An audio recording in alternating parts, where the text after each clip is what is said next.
Welkom op het webinar over het Limburgs. Ja, webinar, eigenlijk is het gewoon schermkletsen, schermpraten. Welkom.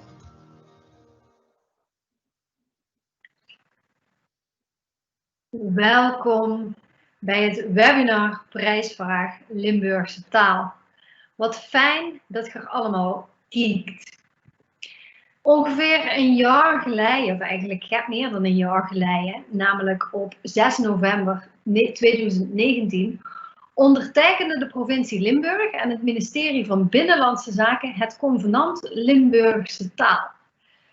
En ze hebben afgesproken om de positie van het Limburgs te verstevigen en het gebruik ervan te stimuleren en bevorderen. En ze lieten met die afspraak natuurlijk zien dat ze de Limburgse taal als regionale taal binnen Nederland serieus nemen. Nou, beide overheden hebben daad bij het woord gevoegd.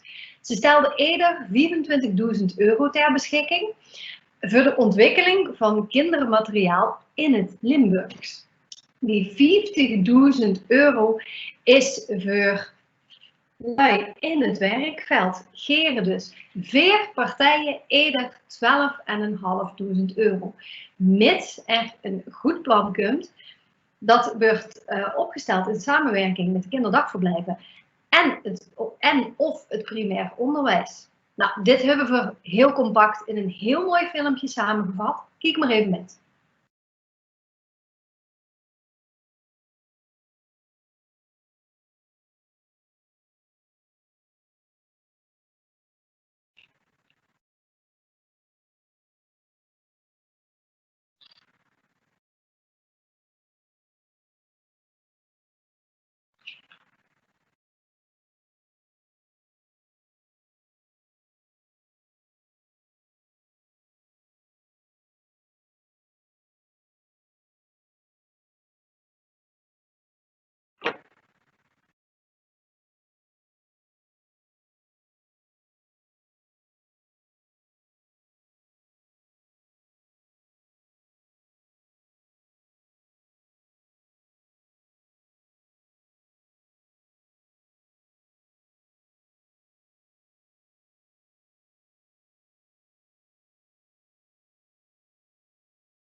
En door de ondertitel is het niet zeker of je ook daadwerkelijk gehoord hebt welk dialect hij te horen was. Maar je kunt daardoor dus er eigen dialect integraal doorop plakken. Dat is dan weer het mooie van deze technologie. Je kunt er gewoon zo in haar eigen taal doen.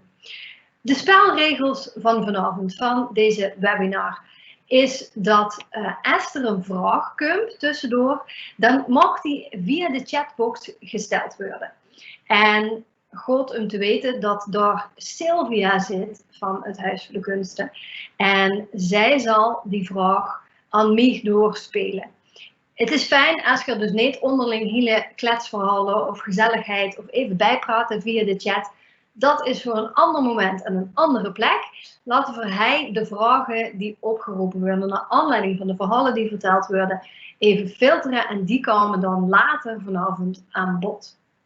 Als je nu na vanavond denkt, ik zou die presentatie van deze of gene nog terug willen kijken, dan kan dat via de website. Maar het ganse webinar is straks ook terug te kijken. Nou, daarover later meer. Het fijnste is om dit webinar via een laptop of een desktop te kijken. In een tablet of een telefoon zit een klein beetje vertraging en de chatbox werkt wel real-time. Dus het fijnste is een laptop of een desktop. Als je nog de mogelijkheid hebt te wisselen, dan is dit het moment. We hebben vanavond een hele hoop in petto. We gaan strakjes met Chantal Lambie-Boosten praten over wie ze nu eigenlijk een projectplan op kan stellen. We gaan met Willemijn Zwart een projectvoorbeeld vanuit het primair onderwijs bespreken. Maar we beginnen met een daadwerkelijk praktijkvoorbeeld uit de kinderopvang en wel in Friesland. Daar is namelijk het Tomke-project al bijna 24 jaar een begrip. En het is een Friestalig voorlees- en taalstimuleringsproject met de peuter Tomke in de hoofdrol. En het is de bedoeling om ouders en professionele opvoeders te informeren over tweetalige taalontwikkeling en om te stimuleren de Friese taal te gebruiken. Nou, de presentatie van dit project, over wie het begonnen is en wie het nu bijna 25 jaar later eruit ziet, is in handen van Tjitske van Dijk.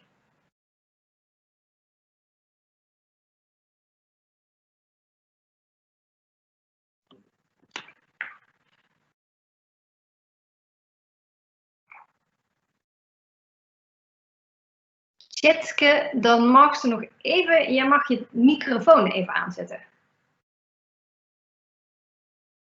Ja, dat is handig inderdaad. Dan ben ik ook beter te verstaan. Hè? Ook al is het geen Limburgs, dan is het toch iets beter. Nou, ik ben dus Tjitske van Dijk. Ik mag iets vertellen over het Tomke-project. Ik werk in Friesland bij de AVOEK. Daar zal ik eerst even kort iets over vertellen. En dan natuurlijk over het succesvolle project over de peuter Tomke, die al 25 jaar jong is.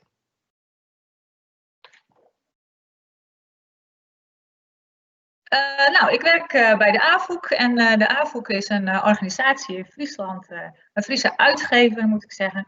En die wil graag het Friese stimuleren bij Friestaligen, maar ook bij niet-Friestaligen.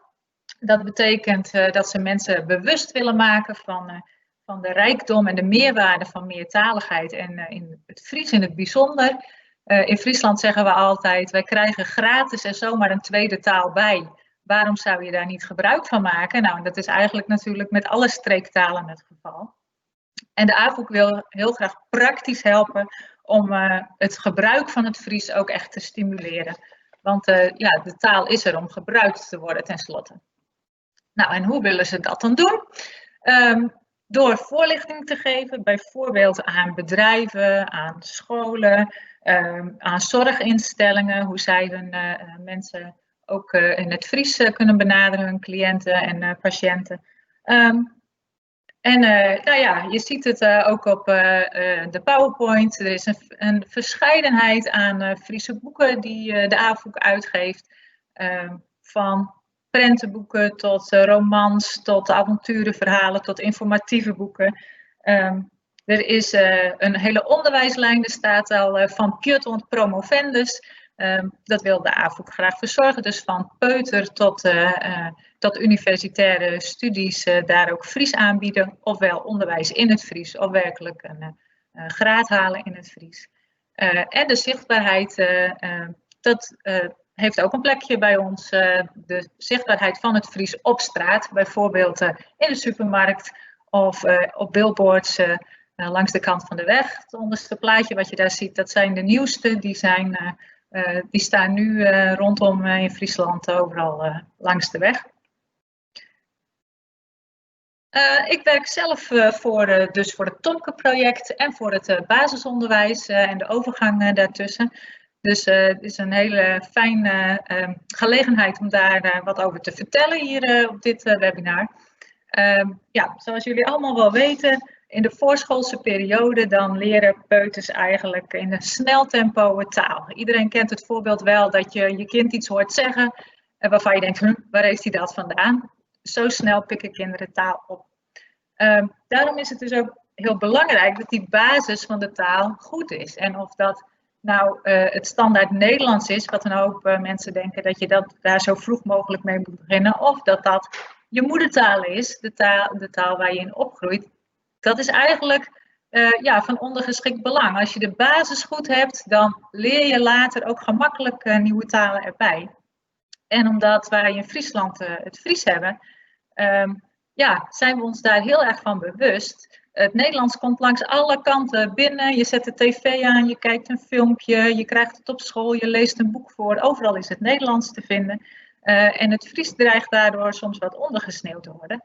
En in de voorschoolse periode denken we dat het belangrijk is om ouders ook er bewust van te maken dat dat helemaal niet minder waard is, dat Fries. Dat het even goed een goede basis kan zijn voor je taalontwikkeling. Sterker nog, je voelt je er thuis bij. En als je het als ouder thuis bij voelt, dan zal je kind zich daar ook bij thuis voelen. Daarom hebben wij bijvoorbeeld in Friesland het taalcadeau. Iedere ouder die zijn kind komt aangeven op het gemeentehuis, krijgt een cadeautje. Waarin natuurlijk een heleboel leuke nieuwe hebbedingetjes voor de kerstverse ouders zitten. Maar ook informatie over taalontwikkeling en over meertaligheid en de meerwaarde daarvan. En we hebben het platform HiTMM. Papa en mama is dat natuurlijk in het Fries.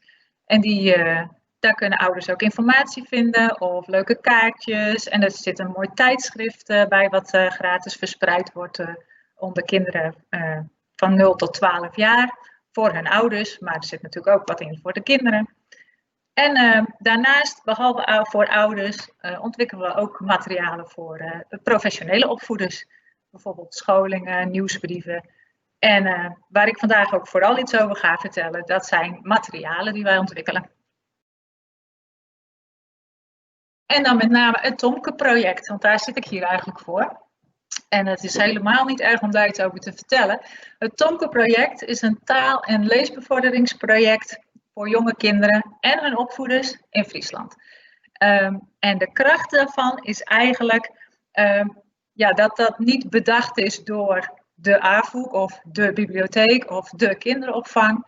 Maar dat het eigenlijk is ontstaan doordat allerlei verschillende organisaties op verschillende plekken zagen van het lijkt erop dat Fries kleiner wordt in Friesland. Daar moeten we iets mee. En dat werd onafhankelijk van elkaar gezien.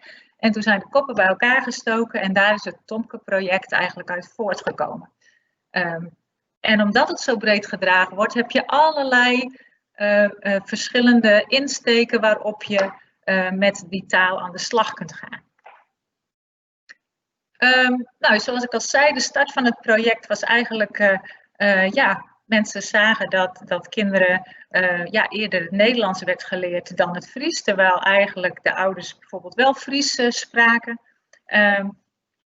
Dat ze eigenlijk dachten het is nodig om het Fries een stimulans te geven, want als je dat niet doet, dan verdwijnt misschien het Fries. Nou, weet ik niet of dat nou zelfs zo snel zou zijn, maar dan is de waarde van het Fries minder te zijn dan de dominante taal. Dat de minderheidstaal minder waard lijkt te zijn dan de dominante taal. Terwijl, als je de onderzoeken daarover leest en als je ziet hoe de ontwikkeling gaat, dan is meertaligheid juist een voordeel. Dan kunnen kinderen daar, behalve dat ze 2 talen tot hun beschikking hebben, gaat daar ook iets in dat hoofd gebeuren, waardoor kinderen ook andere dingen weer gemakkelijker leren. Nou, omdat een aantal organisaties tegelijk, dus dat was de AVOEK als uitgever, maar ook de bibliotheken, en dat waren de kinderopvangorganisaties, de schoolbegeleidingsdienst, dus dat voor de wat oudere kinderen, maar ook logopedisten en consultatiebureaus, die zagen dat allemaal. En vanuit die organisaties is de Tomke werkgroep ontstaan, de werkgroep van het Tomke-project. Gelukkig hebben wij dan in Friesland toen al het voordeel dat het Fries erkend was als officiële taal. Dus de provincie stond daar ook heel erg achter, want het is nou eenmaal waar. Je hebt ook financiële steun nodig. En daar hadden wij dus in Friesland het geluk mee met de gemeenten en de provincies. En zelfs Stichting Lezen die natuurlijk nationaal het lezen graag bevordert. Die heeft daar ook een belangrijke rol in gespeeld om dat project op gang te krijgen. Nou, we hadden al kort even Tomke voorgesteld. Nou, dit is hem. Hij staat daar in het midden. Hij heeft al 25 jaar een rood shirt en een groene broek aan. En 3 haren op zijn hoofd. Hij heeft een hondje die Romke heet. Hij heeft een vriendinnetje een aantal jaren later gekregen. Dat is Jana Yu. Die komt uit China en die woont sinds, nou, ik denk een jaartje of 23 naast Tomke. En Cornelia de kangoeroe. Dat is een kangoeroe. Het is mij totaal onduidelijk waarom het een kangoeroe is. Dat is niemand duidelijk, maar dat maakt niet uit. Ze heeft wel een mooie buidel, daar kunnen boeken in. Daar heeft ze ook boeken in verstopt. Dus als ze gaat voorlezen in de verhaaltjes, dan haalt ze het boek uit de boekenbuidel. En er kan van alles nog in. Door de jaren heeft er al van alles in gezeten in de buidel. En met z'n 4 beleven ze eigenlijk alles wat elke peuter beleeft. Hij gaat naar de tandarts, hij gaat naar de speeltuin, hij maakt een botsing met de skelter, alles.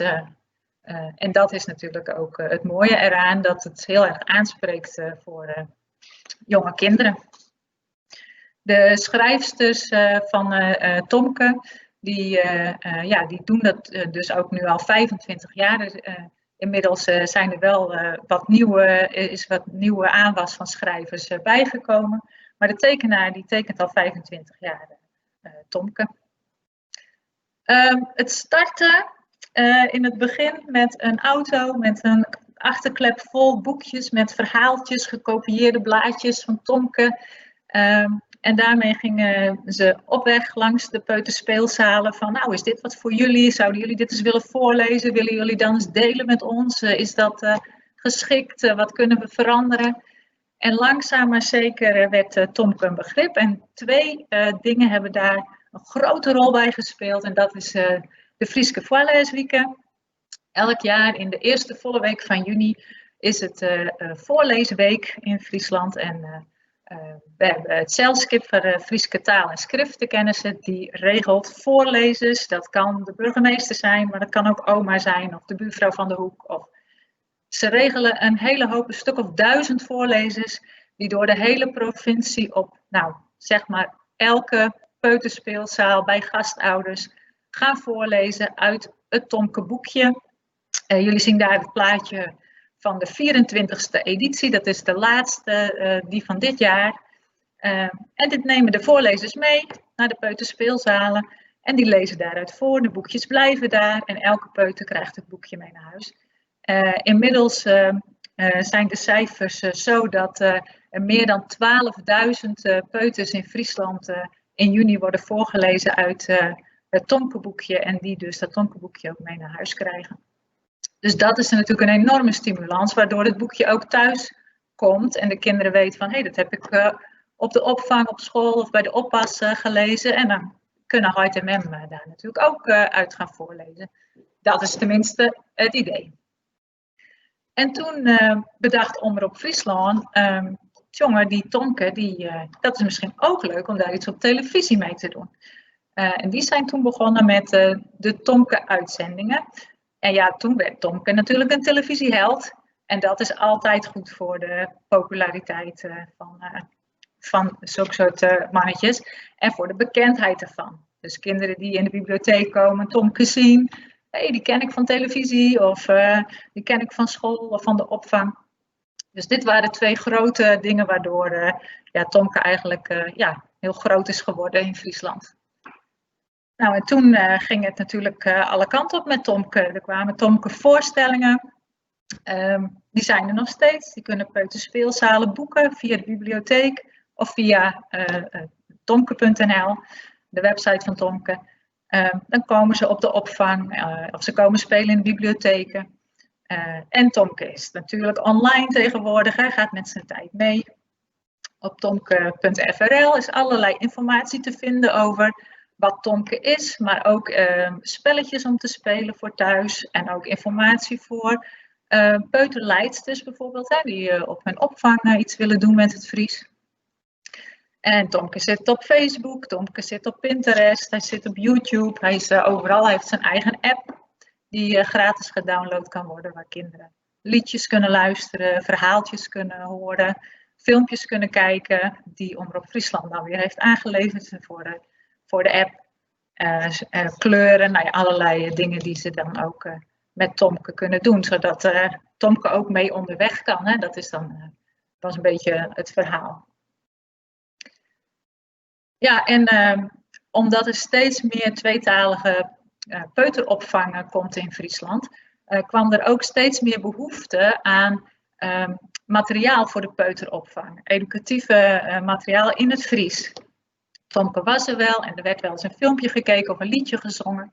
Maar ja, de Nederlandse methodes, die hebben vaak een heel programma. Hè? Die werken aan thema's. En ja, eigenlijk miste dat voor het Fries nog een beetje. En daar is Tomke in dat gat gesprongen met de Doch meer mooi Tomke map. En daarin zijn Friese thema's die ook aansluiten bij de thema's van de Nederlandse VVE-programma's.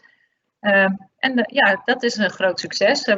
Leidsters zijn daar dol op, zeg maar. Dat zijn allerlei taalactiviteiten die gewoon ook aansluiten bij thema's die toch al aan de beurt komen op peuterspeelzalen en bij gastouders.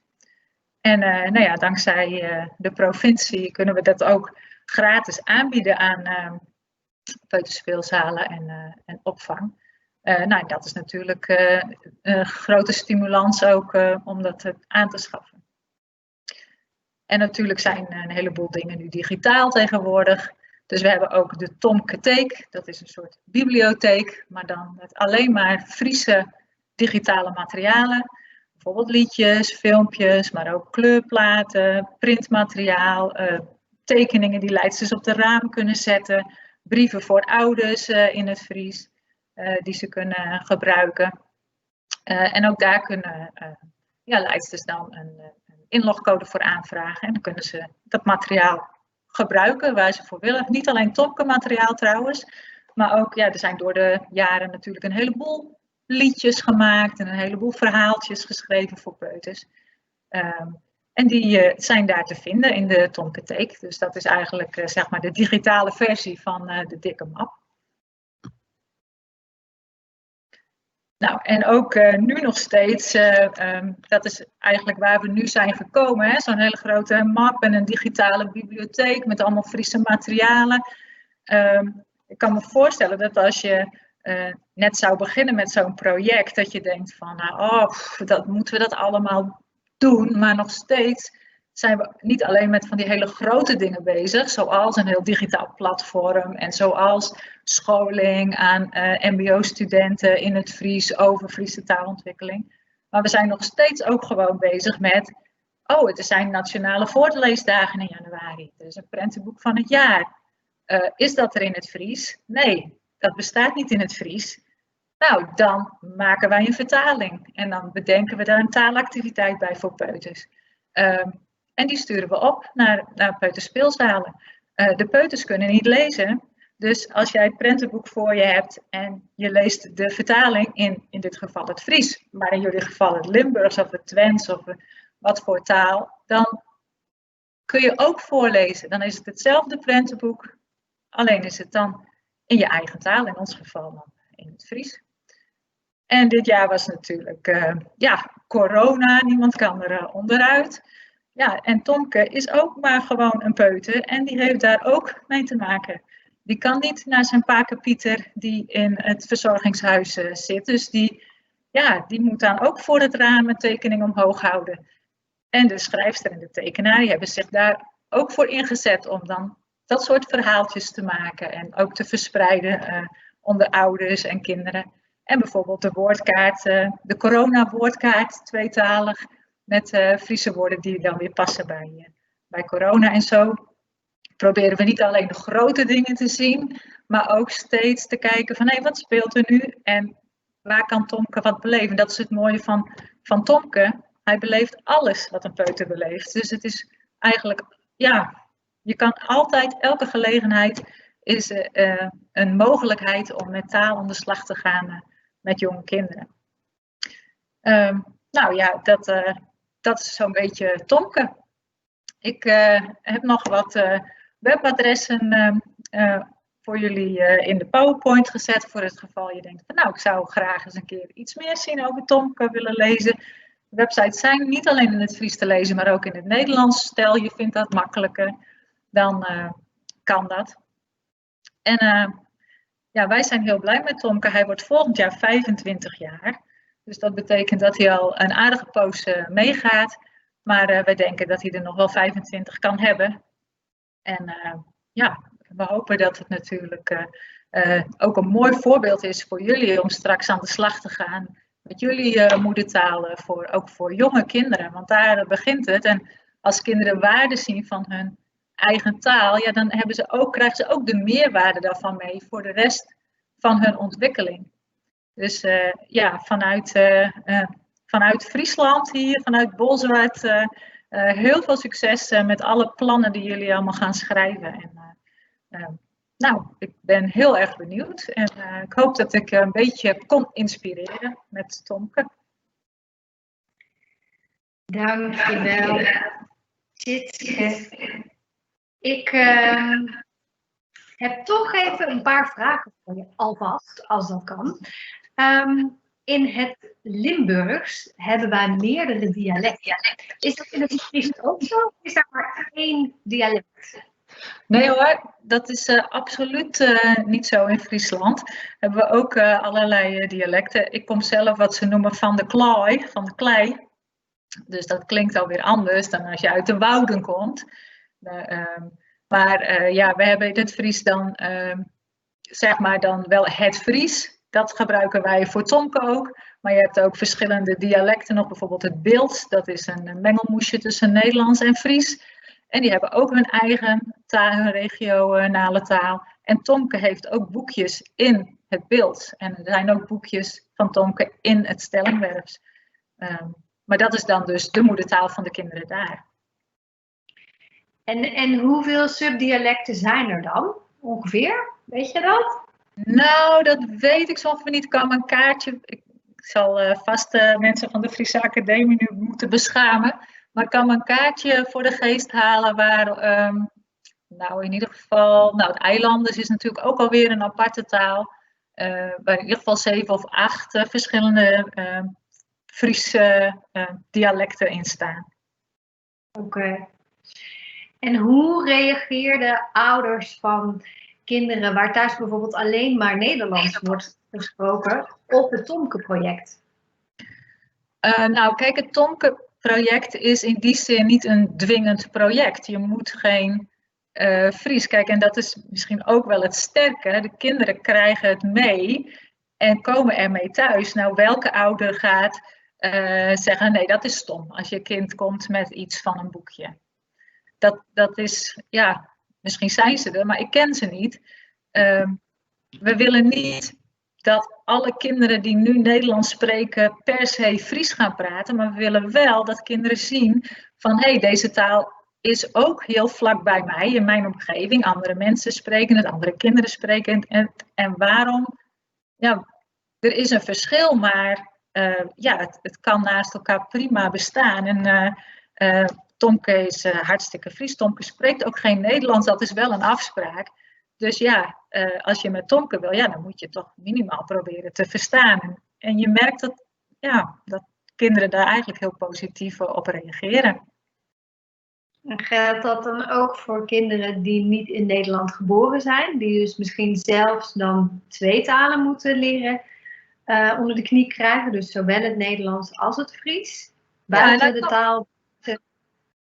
Ik kan me heel goed voorstellen, en die vraag krijgen we natuurlijk ook wel.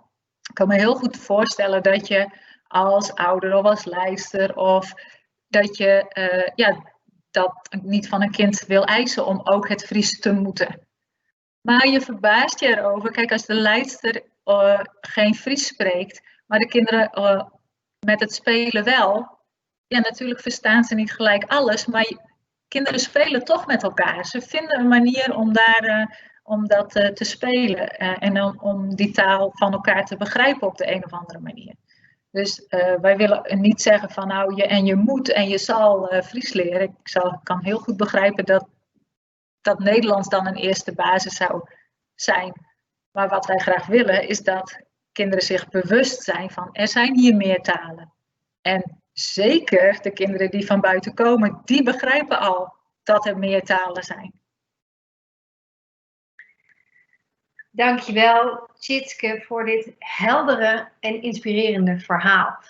En wellicht heb je net je eigen vraag, of hups, en ik zal het weer even in het dialect gewoon. Hè, want als ik praat met iemand uit Friesland, vind ik dat iets wat onbeleefd, maar tegen u kan ik gewoon in het dialect verder gewoon.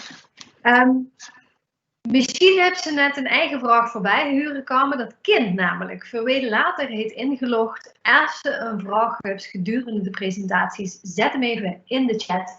En Sylvia achter de knoppen, die stuurt deze vragen weer aan mij terug. Als er ooit een technisch mankement optreedt, kind ze, als de chatbox het nog deed, mag via DW contact opnemen met haar. Maar gelieve dus geen gezelligheidsafspraken in de chatbox. Dat is voor een ander moment. De presentaties van vanavond, dus achter de presentatie van Tjitske, is terug te vinden op de website. En het ganse webinar staat daar na vanavond ook online. Goed, dat was het praktijk onder het voorbeeld uit de kinderopvang. En we gaan nu naar een praktijkvoorbeeld uit het basisonderwijs. En we gaan naar Willemijn Zwart. Die is sinds 2012 onder andere betrokken bij de ontwikkeling van lesmateriaal in het Neder-Saxisch in het basisonderwijs.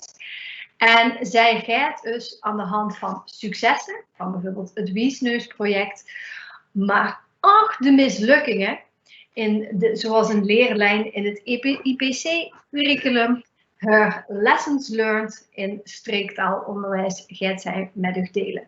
Willemijn Zwart. Dag Kiki, dankjewel.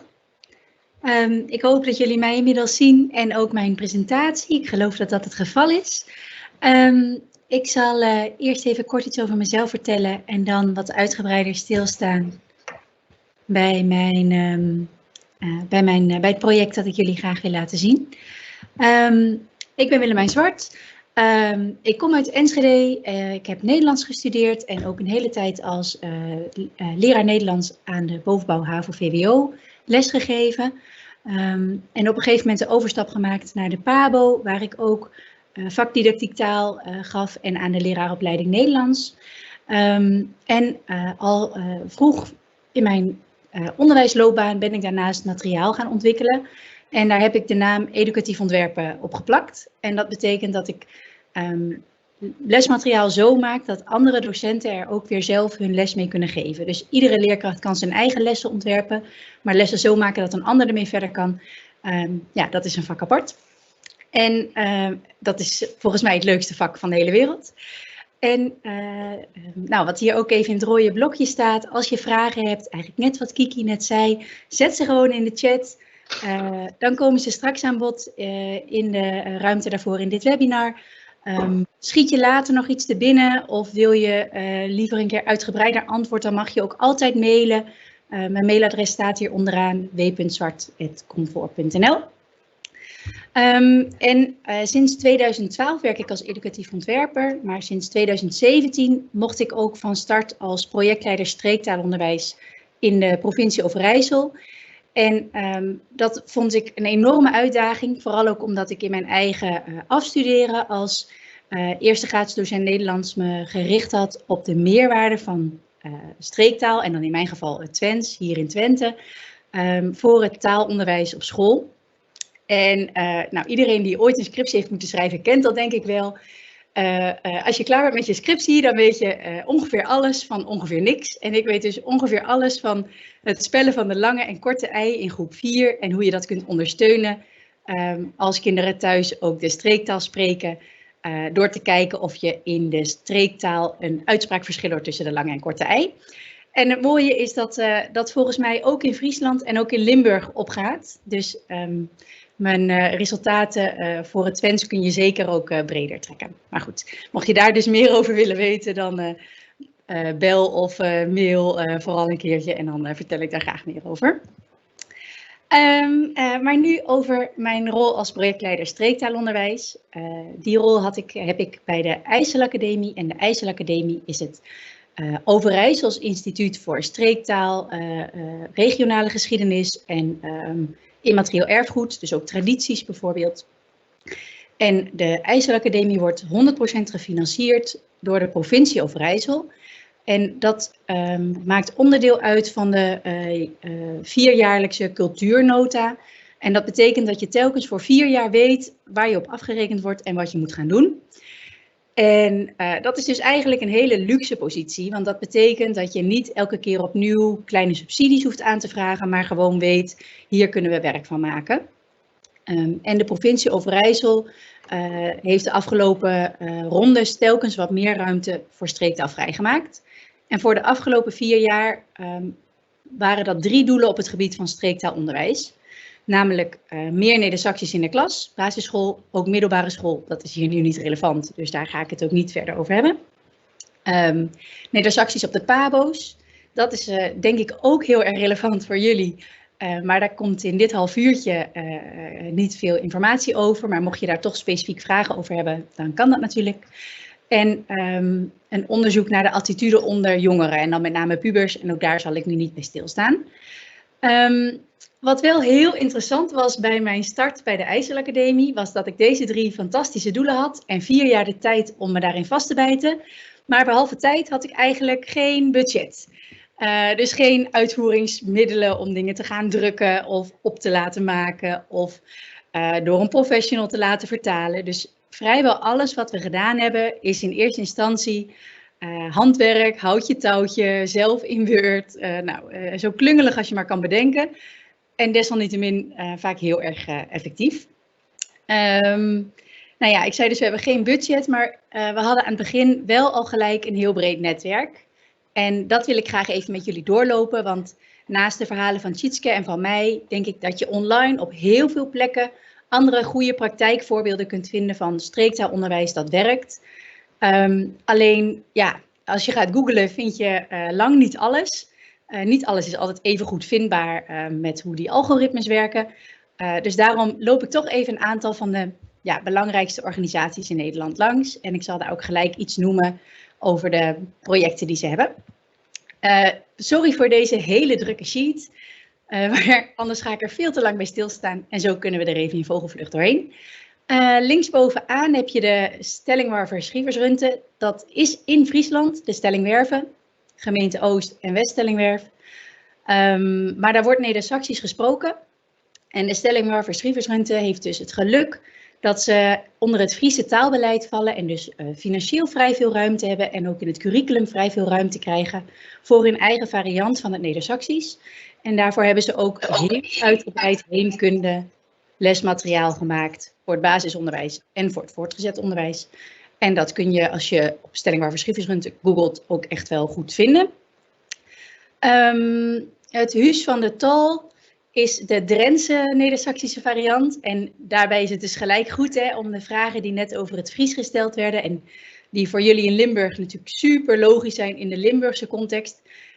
In de Neder-Saxische context is geen standaardtaal. Er is geen standaard Neder-Saxisch.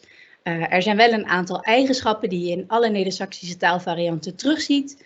Maar de verschillen tussen de verschillende varianten zijn enorm groot.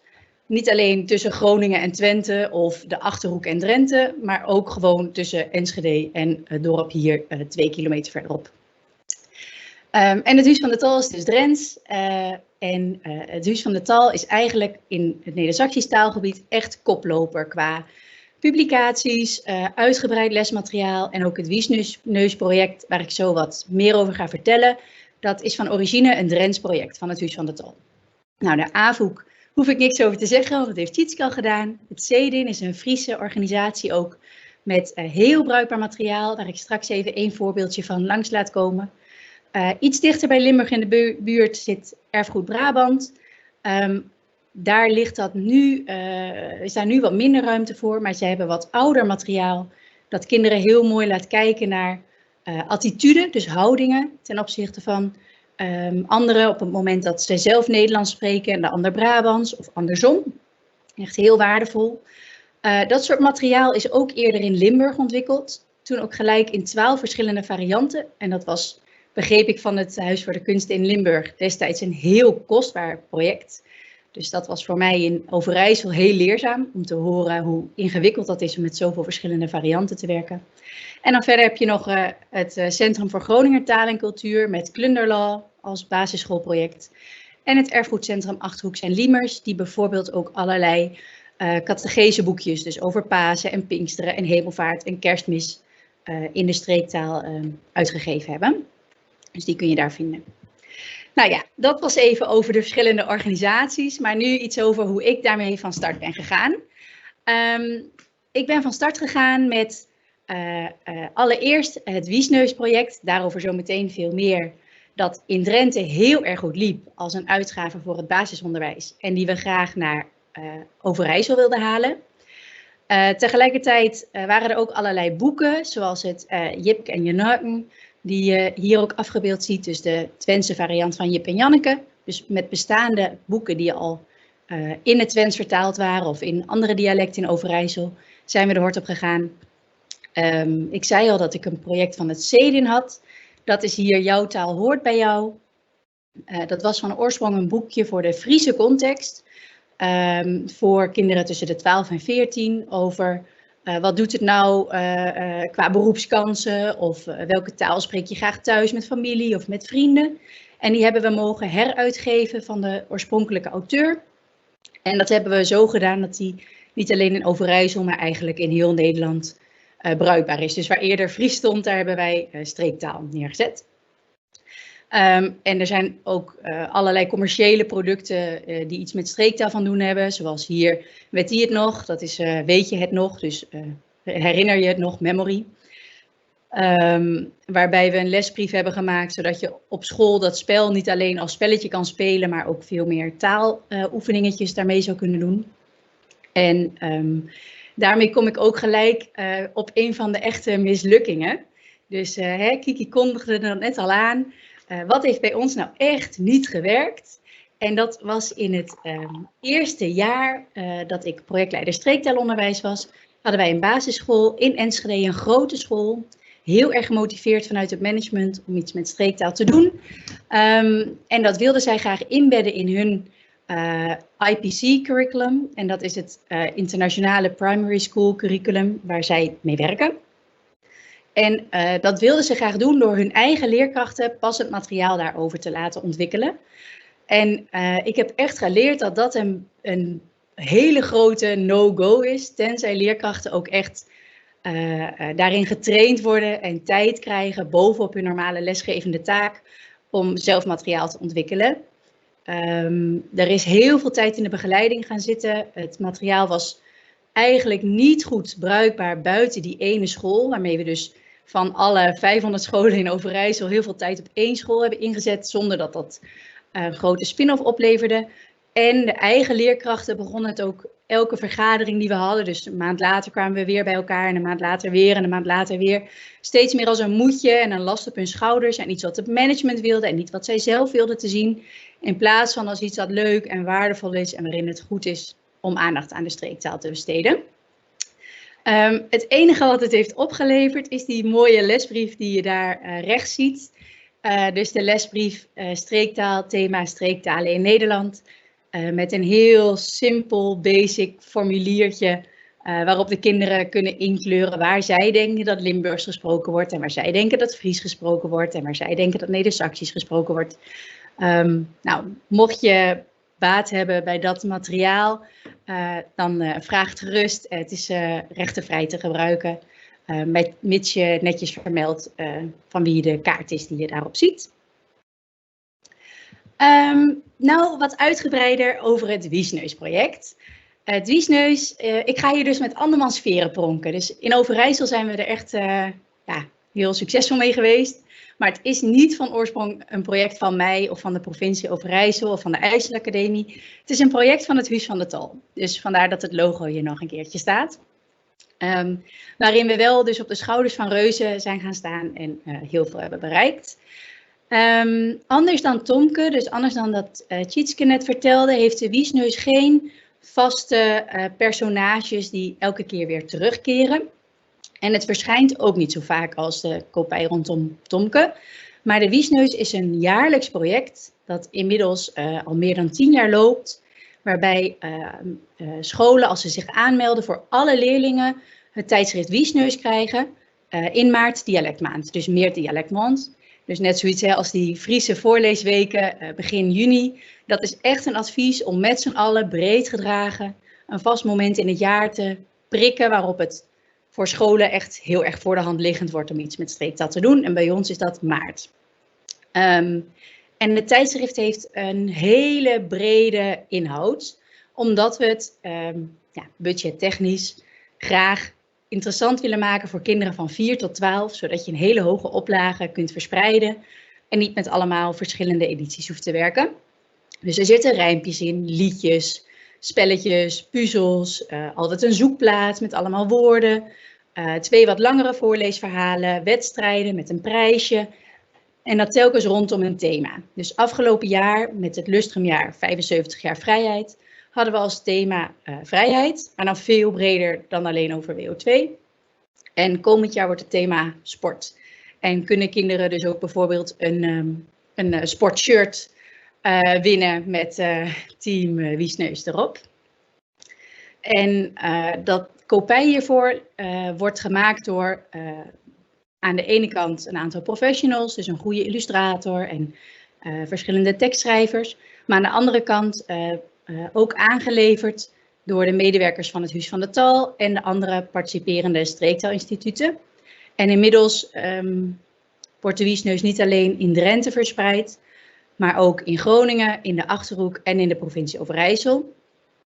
En in de provincie Overijssel doen we komend jaar voor het 3e jaar mee. Het eerste jaar hadden we 40 deelnemende scholen en het tweede jaar, dus dit jaar, hadden we al 160 deelnemende scholen. En zaten we dus op een oplage van 40.000 stuks die via de 160 deelnemende scholen en via de bibliotheken verspreid zijn onder het basisonderwijs bij ons in de provincie. Nou, de Wiesneus is natuurlijk leuk, hè? Is eigenlijk gewoon iets dat de kinderen ook mee naar huis kunnen nemen. Maar wat doe je daar nou mee als leerkracht in je les? Niet iedere leerkracht is zelf streektalig. Hè? Niet voor iedereen is het Twents of het Sallands of welk dialect dan ook de moedertaal. En wat we ook merken is dat voor veel leerkrachten, ook als ze de streektaal op zich thuis of met collega's goed spreken, de drempel om die taal ook naar de eigen leerlingen te spreken best wel heel groot is. En daarom is een belangrijk advies. We hopen allemaal dat dit makkelijker en normaler gaat worden voor leerkrachten. Maar tot die tijd, en misschien eigenlijk wel voor altijd, zorg dat je altijd werkt met of, dat is het allermooist, voorlezers voor wie die taal wel de moedertaal is. Dus ouders, opa's, oma's van de leerlingen, buurvrouw, buurman, vrijwilligers, de burgemeester. Of zorg voor goede, toegankelijke audio. En dat hebben we dus voor Overijssel ook weer apart van Drenthe en weer apart van Groningen en weer apart van de Achterhoek. Dus wij hebben onze eigen vertaling in het Neder-Saksisch. Dus in ons Neder-Saksisch, dat net weer een beetje anders is dan in Drenthe en net weer een beetje anders is dan in Groningen. En we hebben dus ook onze eigen audio ingesproken door mensen uit de verschillende regio's in de provincie Overijssel. Terwijl dus het geprinte blaadje in heel Overijssel hetzelfde is, hebben we in de audio af en toe wel verschillende stemmen iets laten inspreken. En ik kan me voorstellen dat die taalvariatie iets is om ook zo meteen bij de vragen nog wat langer bij stil te staan. Want daar zitten echt hele ingewikkelde dingen waar we ook wel veel slims voor bedacht hebben de laatste jaren. Dus om dat op een goede manier op te lossen, zodat of je nou hier uit Enschede komt of 2 uur verderop uit de kop van Overijssel, bijna tegen Friesland aan, iedereen zich wel herkent in dat blad. Nou, wat doen we nog meer voor leerkrachten? We zorgen voor kant-en-klare werkbladen, dus kinderen krijgen niet alleen de Wiesneus, maar je kunt ook lesmateriaal, lesbladen printen of digitaal gebruiken, zodat je de kinderen op verschillende leeftijden met hetzelfde blaadje verschillende opdrachten kan laten doen. En dat doen we in print en online. En online hebben we daarvoor de website www.wiesneus.nl. En die is inmiddels super veel groter dan alleen het tijdschrift Wiesneus. Dus daar hebben we bijvoorbeeld, zoals je hier ook ziet, allerlei puzzels, zou ik haast zeggen, meertalige oefeningen, waarin je echt ook werkt aan je taalkennis in het Duits, in het Engels, hier dan in het Drents en in het Nederlands. Dus waarbij je kinderen leren de parallellen tussen verschillende talen te zien. En dat zorgt ervoor dat de voordelen die meertaligheid sowieso ook al heeft, nog nadrukkelijker ontwikkeld worden. Dus kinderen leren interlanguage, dus tussen verschillende talen denken en schakelen. Nou, een paar tips rondom de Wiesneus. Denk heel goed na inderdaad over hoe kun je nou zorgen dat je 1 oplage zo breed mogelijk kunt verspreiden. Dus niet voor elke van de 25 gemeentes in Overijssel een eigen versie met helemaal het eigen dialect en een heel beperkte oplage. Maar slim nadenken over hoe je het een en ander kunt samenvoegen om toch tot een hoge oplage te komen, want dat scheelt enorm in de drukkosten. Denk goed na over de verspreiding. Bibliotheken hebben vaak een goede infrastructuur. Ik neem aan dat er ook in Limburg een ondersteunende organisatie voor de bibliotheken is, die ook veel kunnen doen in materiaalverspreiding. Misschien dat de grotere onderwijskoepels ook binnenschools en daar een eigen systeem voor hebben. En als echte noodgreep kun je ook een distributieorganisatie daarop inzetten. En dat hebben wij een van de jaren ook gedaan. Dus om toch gewoon te zorgen dat alle scholen het materiaal op tijd hebben. Taal heb ik al veel over gezegd. Audio is echt mega belangrijk. Zorg gewoon dat er netjes door een goede, verstaanbare streektaalspreker, dus een acteur of iemand die professioneel zijn stem gebruikt, een radiomaker, de teksten ingesproken worden in een goede studio en dat dit breed toegankelijk online staat. En qua financiering hebben wij voor het komende jaar bij de Wiesneus ook gezorgd dat alle gemeentes die de Wiesneus krijgen, allemaal eigenlijk een hele kleine subsidie daarvoor extra bijdragen, €500 per gemeente. Maar dat maakt bij ons dat je met 25 gemeenten toch €12.500 maximaal extra ophaalt. We hebben nog niet overal akkoord, maar van die eerste paar €1000 die we zo hebben opgehaald, hebben we ook al de extra kosten in de hogere oplagen dan we geprognosticeerd hadden eruit. Iets anders waar ik nog heel kort even stil bij zou willen staan, is de kracht van jeugdliteratuur. En dat is iets waar wij echt heel verlekkerd naar Friesland kijken. Dus we zagen net een foto van de Aafhoek, de winkel in Leeuwarden. En ik weet dat het voor jullie heel erg ver weg is, maar dat is echt, als je een keer in de buurt bent, echt de moeite om een keer rond te kijken. Want je ziet daar al je eigen jeugdhelden, van Pippi Langkous tot Dribbel of Nijntje of Jip en Janneke. Verzin het, het molletje die zich afvroeg wie er op zijn kop gepoept had. Je vindt het er allemaal in het Fries. En Harry Potter, nou alles, kan daar nog heel lang over doorgaan. En dat is voor het Neder-Saxisch gewoon echt nog niet het geval. En dat is echt armoe. Ik heb zelf ook 2 kleine kinderen. En dan merk je dat je voor de 30ste keer Nijntje dit fietsen aan het voorlezen bent. En dat vinden ze best heel leuk hoor, maar dat kan je gewoon, dat kan niet opboksen tegen het rijke aanbod van Nederlandstalige kinderliteratuur wat we hier in huis hebben staan. En ik heb hier wat voorbeelden laten zien van verschillende boeken die dus wel in de streektaal hier in Overijssel uitgegeven zijn. Omdat ik daar ook het een en ander extra over mee wilde geven.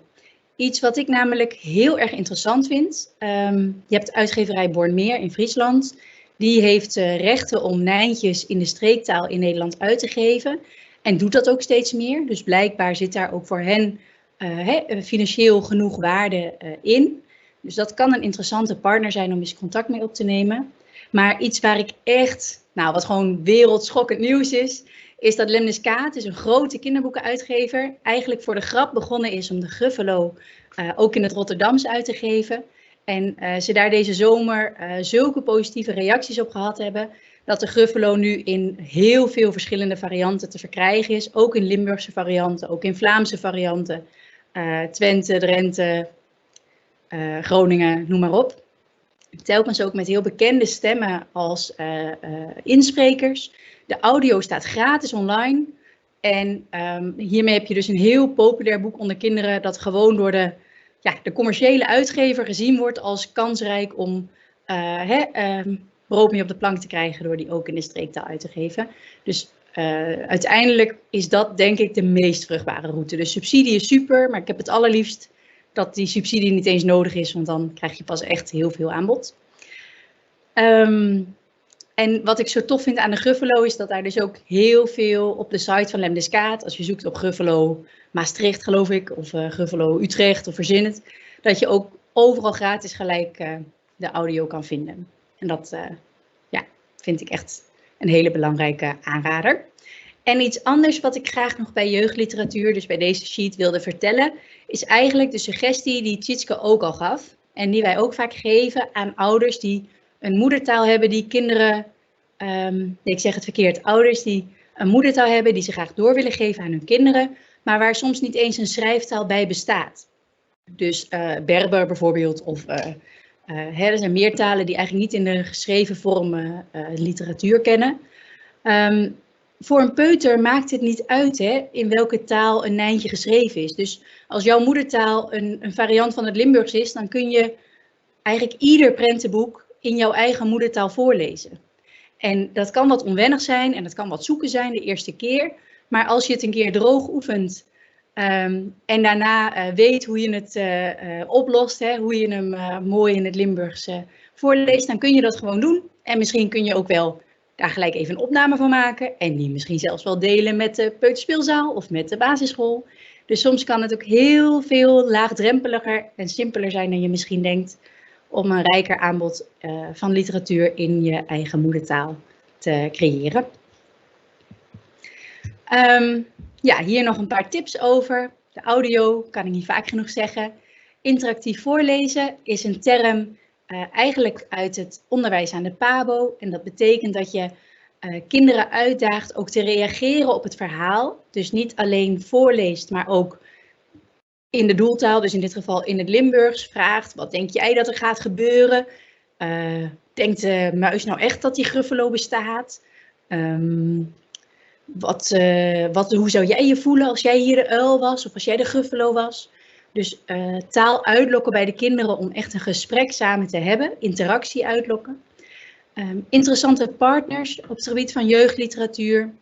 In heel Nederland krijgen kinderen via de consultatiebureaus een bon voor een boekstartkoffertje of een boekstartpakket met een aantal boeken in het Nederlands in het kader van de leesbevordering. In Friesland dus ook met een Rijk Fries aanbod. Wij hebben het hier nog niet voor elkaar in Overijssel, dat kinderen daarbij ook standaardboeken in de streektaal krijgen. En ik hoop dat jullie in Limburg ons daarmee de loef af gaan steken en dat eerder voor elkaar hebben dan wij. Dus dat over de partners. De bibliotheken zijn logische partners, consultatiebureaus zijn logische partners. En de timing zei Tjitske ook al, maar denk dus na over een eigen week of maand. De voorleesdagen zijn altijd in januari, kinderboekenweek is altijd in het najaar. Hang je project rondom jeugdliteratuur aan een logisch moment in de schoolkalender. En het wordt voor scholen ook logischer om daar, vanzelfsprekender om daarin mee te gaan. Dit was eigenlijk alweer mijn verhaal. Ik hoop dat ik jullie veel heb kunnen vertellen en dat je daar ook echt wat aan hebt. Als er vragen zijn, hoor ik dat natuurlijk nog graag. En ook als je later dus nog een keer iets bedenkt, mag je altijd mailen of contact opnemen. Dankjewel, Willemijn. Jij zei zelf al eventjes dat je ergens op terug wilde komen. Dus dit is eventjes die reminder van mij aan jou. Namelijk die taalvariatie en hoe je nou zorgt voor herkenning. Maar hoe zorg je daar nou voor? Dankjewel Kiki voor die voorzet. Daar wil ik inderdaad wel wat meer over vertellen. Een prangende kwestie in het Neder-Saxisch taalgebied is de spelling van de AO of OA. Dus dat is hoe je tol uitspreekt. Het is eigenlijk de Scandinavische A met een rondje erop. Daarin wordt in Drenthe en Achterhoek voor de ene optie gekozen en in Overijssel en Groningen voor de andere. En dat betekent dat we eigenlijk sowieso niet een editie samen met Drenthe kunnen uitgeven. Want dan moeten we kiezen en dan strijken we de helft van de lezers tegen de haren in. Dus dat doen we sowieso niet. Iets dat we wel doen, en daarbij is Drenthe een mooi voorbeeld. Drenthe is een hele kleine provincie met niet superveel inwoners. Maar binnen die ene Drentse editie van de Wiesneus komen 7 verschillende varianten van de Drents langs. Dus de teksten worden verdeeld, waardoor er gezorgd wordt dat er altijd een rijmpje in een wat zuidelijke variant van de Drents zit. En altijd een verhaaltje in een andere variant. En dat bij de zoekplaat weer woorden in een andere variant gebruikt worden. Waarmee we dus eigenlijk ernaar streven om de rijkheid van die taal te laten zien. En daarbij geven we ook altijd aan, tekst geschreven door, of bij de auteur zetten we er tussen haakjes achter uit welke plaats die afkomstig is. Daarbij hebben we wel een uniforme spelling, maar dit is even hierbij moet ik me heel precies uitdrukken, want anders krijg ik allemaal op mijn kop straks na afloop dat ik het niet goed heb gezegd. Dus we hebben een uniforme spelling, dus wat je hetzelfde zegt, schrijven we hetzelfde. Maar waar de taalvarianten binnen bijvoorbeeld Twente of binnen Overijssel een andere uitspraak hebben, zie je die andere uitspraak wel terug in de spelling. Dus of mensen zeggen kerk of kerken tegen een kerk, dat zie je wel terug in de spelling. En daarbij hebben we dus niet zoals de Friese één uniforme Friese spelling. Maar dat is ook niet passend, dat voelt ook niet goed voor de streektaalgemeenschap bij ons in de provincie of bij ons in de Neder-Saxische regio. Dus mensen willen ook graag die diversiteit en die eigenheid laten zien. En hebben dan dus liever dat in zo'n uitgave van 20, 30 verschillende teksten er 2 of 3 keer iets tussen zit dat helemaal past. En andere teksten die je weliswaar goed begrijpt, maar waarin je als je ze voorleest, je misschien toch wat kleine aanpassingen maakt. Dan een volledig boekje in een gestandaardiseerde Neder-Saxische variant die dus voor niemand echt de thuistaal of de eigen taal is. En dat is hoe wij het nu oplossen. En wie controleert dan die schrijfwijze? En dat wil ik straks hier eigenlijk ook nog wel even van Tjitske weten. Maar misschien is het heel simpel hoor. Maar wie controleert dat dan? Tjitskes antwoord is heel simpel, denk ik. Maar mijn antwoord niet. Maar Tjitske mag wel eerst even. Ja, nee, wij hebben inderdaad, bij de AVOEK worden wij geacht om dat foutloos te kunnen. Dus de spelling, en zelfs daar hebben we nog een corrector op hoor. Er zijn natuurlijk nu met de nieuwe invloeden van het Engels en het Nederlands natuurlijk uiteraard. Het Fries is ook, verandert daarin ook mee. Dus daar zijn wel wat variaties. Maar in principe hebben wij gewoon een standaard Fries. En daar hebben wij een aantal goede correctoren op die al onze, alles wat naar buiten komt, zeg maar, controleert en de correctie daarop doet. Ja, en bij ons ligt dat dus behoorlijk veel ingewikkelder. Het simpelste voorbeeld is op zich het Drents. Daar doet het Huis van de Tal het. En die hebben gewoon 1 standaardspelling voor Drenthe. In Groningen is dat ook zo, in de Achterhoek min of meer. Overijssel, dus waar ik zit, is daarin echt een verschrikkelijke provincie. Want we hebben eigenlijk 3 compleet verschillende regio's met Twente, dat alweer heel veel diversiteit heeft en qua inwoners al 2 keer zoveel inwoners heeft als de hele provincie Drenthe. Dan heb je Salland en de Kop van Overijssel. En in de Kop van Overijssel zitten de dialecten weer veel dichter tegen het Stellingwarfs aan. Dus dat is echt heel anders. Ik moet even hoesten hoor, sorry.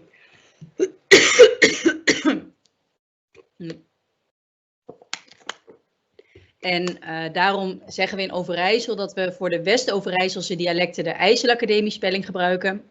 Dat is dus een gestandaardiseerde spelvorm en daarbij dragen we binnen de IJsselacademie zorg voor de eindcorrecties. En voor de Twentse teksten hebben we Twente Hoes als partner en daar zit ook 1 vrijwilliger die een bepaalde standaardspelling voor het Twents hanteert.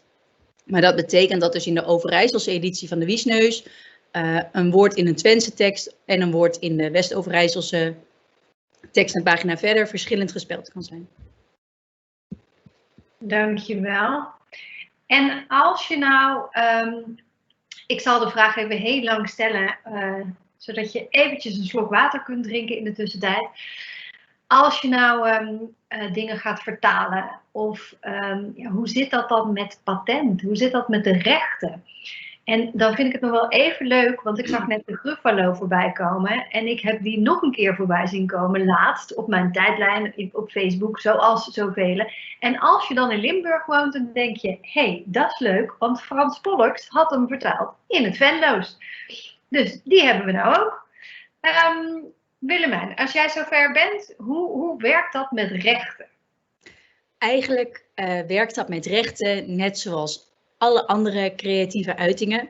Dus de oorspronkelijke schepper, de oorspronkelijke maker, auteur of illustrator, die is de rechthebbende. En daar heb je toestemming voor nodig. En soms moet je een vergoeding betalen, dus royalties betalen of kosten voor een gebruikslicentie. En wij regelen dat altijd heel erg netjes. Dat vind ik ook echt van belang. We draaien op overheidsgeld. We hebben geen commercieel doel, maar je moet je zaken wel gewoon netjes regelen. En onze ervaring is dat eigenlijk iedereen streektaal mega sympathiek vindt. Dus een verhaal van Jacques Vriends bijvoorbeeld hebben we gewoon toestemming voor gekregen om dat te gebruiken. Een ander verhaal over 2 kindjes, een duo met een bekend onder peuters en kleuters. En ik ben nu heel even de naam kwijt. Daar hebben we destijds, geloof ik, €140 voor betaald. Dus om de rechten te hebben om dat verhaal te kunnen gebruiken en te verspreiden in het Neder-Saxisch. En dan moet je ook altijd aangeven in welke regio. Dus je zegt, we maken een vertaling in die taal en we verspreiden het in dat en dat verspreidingsgebied. En daarvoor willen we graag een gebruikslicentie. En daar maak je dan afspraken over, vaak via de oorspronkelijke uitgever. En in feite concurreer je ook niet. Hè? Dus het is niet alsof je de Gruffalo opnieuw in het Nederlands op de markt brengt. In dit geval had denk ik Lemniskaat recht, want het is een niet-Nederlandstalig verhaal van de oorsprong, om de Gruffalo in Nederland aan de man te brengen. En hoefde zij dus niet opnieuw, verwacht ik hoor, niet opnieuw af te dragen voor een variant in het Venlo's. En maken zij dus weer afspraken met, de Twentse variant is door Herman Vinkers ingesproken. Dus daar zal Herman Vinkers weer een vergoeding voor hebben gekregen. En hoe dat precies werkt, dat zal met iedere bekende streektaalspreker weer net een beetje anders liggen misschien. Ja. Oké. Jij zei net dat als het over streektaal gaat, dat men dat eigenlijk wel heel charmant vindt. Hoe zit dat met de basisscholen? Merk je dat ze het ook daar heel charmant vinden om het te integreren? Dat is heel leuk dat je dat vraagt, want die ervaringen zijn best wel heel erg wisselend. We hebben daar ook best wel ruime enquêtes over gedaan, ook via de PABO's. En dan zie je dat er binnen basisscholen ook heel veel verschil zit. Dus dat eigenlijk zeker wat oudere leerkrachten aangeven dat ze met ouders of met collega's vrij makkelijk streektaal spreken. Dat ook vaak als voorkeurstaal hebben. Maar richting de kinderen daar toch een drempel gevoeld wordt. En die proberen we dus te verlagen met goed materiaal en audio. En zeker audio wordt ook heel erg gewaardeerd. Wat we ook zagen, dat is dan gelijk, daar kan ik dan echt een beetje van balen bijna. Omdat het dan zo'n vooroordeel bevestigende framing is. Afgelopen jaar hadden we dus 160 scholen die deelnamen. En toen haakte ook het Jeugdjournaal aan. Dus het Jeugdjournaal is op 1 school komen filmen. En die willen dan uit een soort van journalistieke balans niet alleen allemaal enthousiaste kinderen hebben, maar laten ook een jongetje heel ruim aan het woord die zegt, ik vind streektaal lastig en slecht te verstaan. En dat is dan gelijk zeg maar de quote die als je nu het filmpje opzoekt op YouTube, die dan als eerste in beeld komt. Ik denk dat je daarin dus net als met elk ander onderwerp vaak ook de mening van de ouders terug hoort in de mening van de kinderen. Dus dat de ouders die een positieve attitude hebben ten opzichte van streektaal, dat die kinderen dat ook hebben. En dat kinderen die misschien uit een andere regio komen of ouders hebben die zelf niet de streektaal spreken. Of daar ook geen positieve houding tegenover hebben, daar anders tegenaan kijken.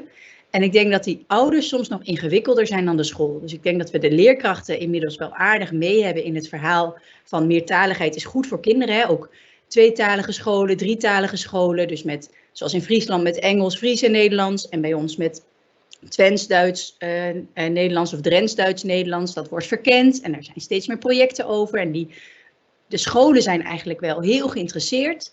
het nieuwe curriculum, dus curriculum.nu, besteedt ook veel meer aandacht aan meertaligheid. Maar ouders hebben toch vaak nog een soort kronkel dat elke minuut die je niet besteedt aan het Nederlands ten koste gaat van de kwaliteit van het Nederlands. En zo werkt dat niet. Maar eigenlijk zouden wij ook nog een keer een goed marketingbureau of zo erbij moeten hebben dat die kronkel gladgestreken krijgt in de hoofden van ouders. Maar ja, hoe we dat precies moeten aanpakken, daar ben ik ook nog niet helemaal uit.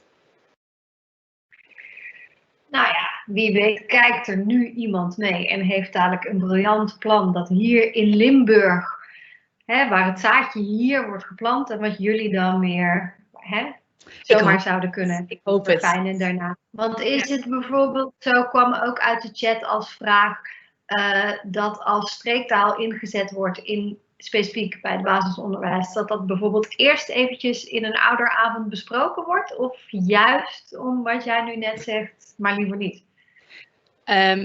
Wij doen het niet met de wiesneus. Dus de wiesneus komt gewoon langs in maart dialectmaand en daar hangen vaak een aantal lessen aan vast.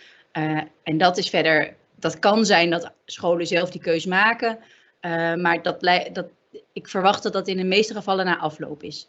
Op het moment dat een school uitgebreider stappen wil zetten richting een meertalig curriculum, dan is dat ook iets wat thuis hoort. Dat is het taalbeleid van de school. Daar heeft ook de ouderraad wat over te zeggen. Daar heeft de medezeggenschap wat over te zeggen. Dus dan is het niet meer dan passend dat je die organen in je school, dus ook je personeel, daarin betrekt. Dus dat je hen niet zomaar overvalt met zo'n keuze.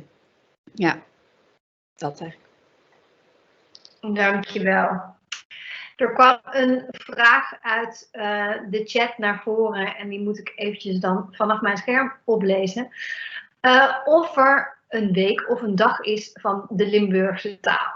Nou, deze vraag is niet specifiek voor een van jullie, maar kan ik wel beantwoorden. En dat is zo fijn, want Sylvia, de adviseur van de Limburgse taal namens het Huis van de Kunst, die zit achter de knoppen en dus ook achter deze chat, want die heeft mij gewoon ingefluisterd.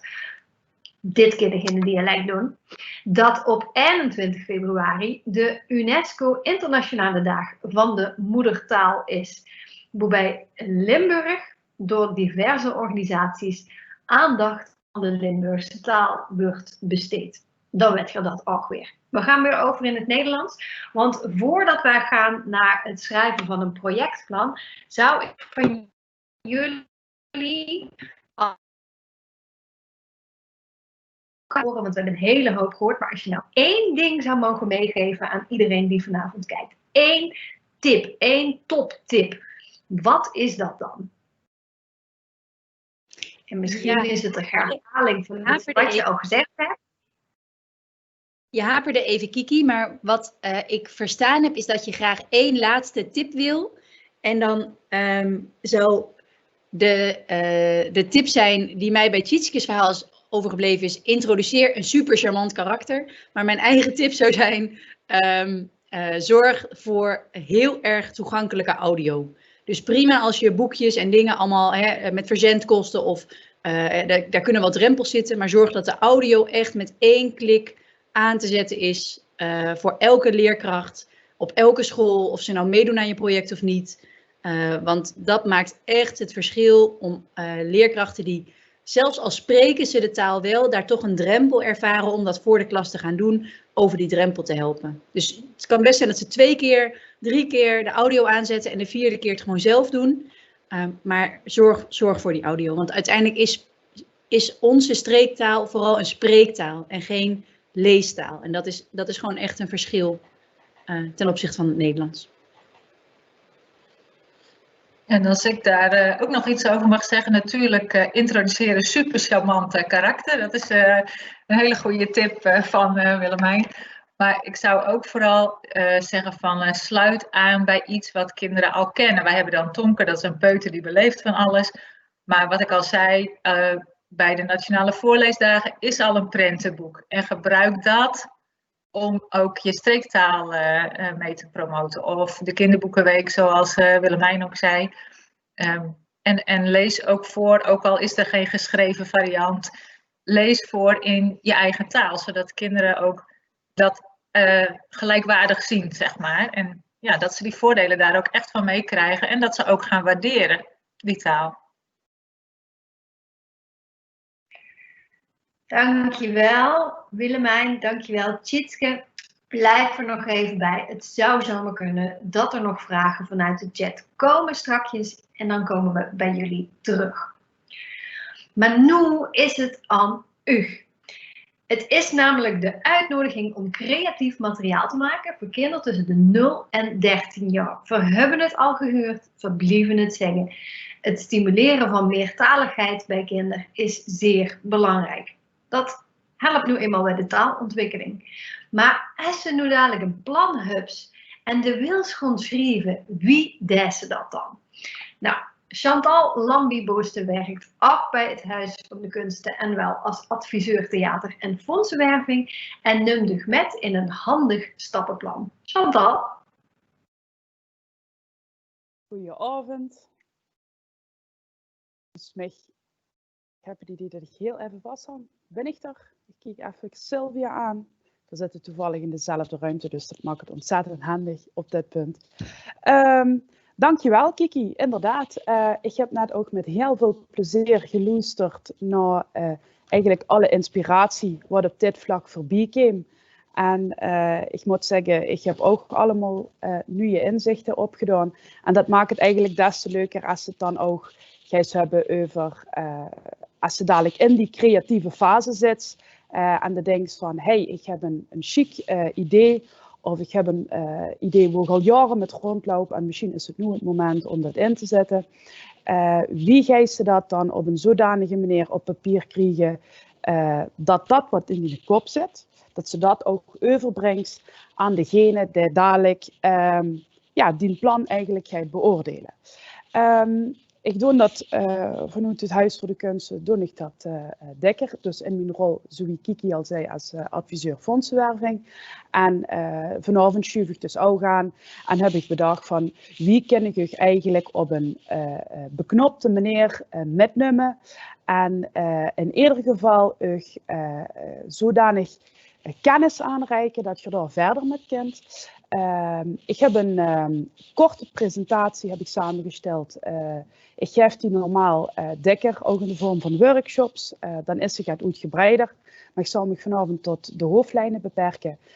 Voor de lui die al dikker een aanvraag gedaan hebben of een projectplan geschreven hebben, zien dat vooral als een soort opfrisser. Voor de lui die dit nog nooit gedaan hebben, zien dit vooral als een vertrekpunt voor verder gesprek. Ik kan u in ieder geval verklappen. Je hoeft nu niet allemaal in de pen te duiken. Het vooral wat ik u nu ga vertellen, dus ook de stappen en de dingetjes wat je aan moet denken, die komen ook in een heel handig document na deze webinar. Ik vermoed morgen op de website. Dat kunt je downloaden en dat kunt je eigenlijk gewoon van gebruiken als een schrijfwijzer. Dus dat kunt je ernaast leggen en dat kunt je allemaal doorlopen. Maar voor nu neem ik het toch kort in met.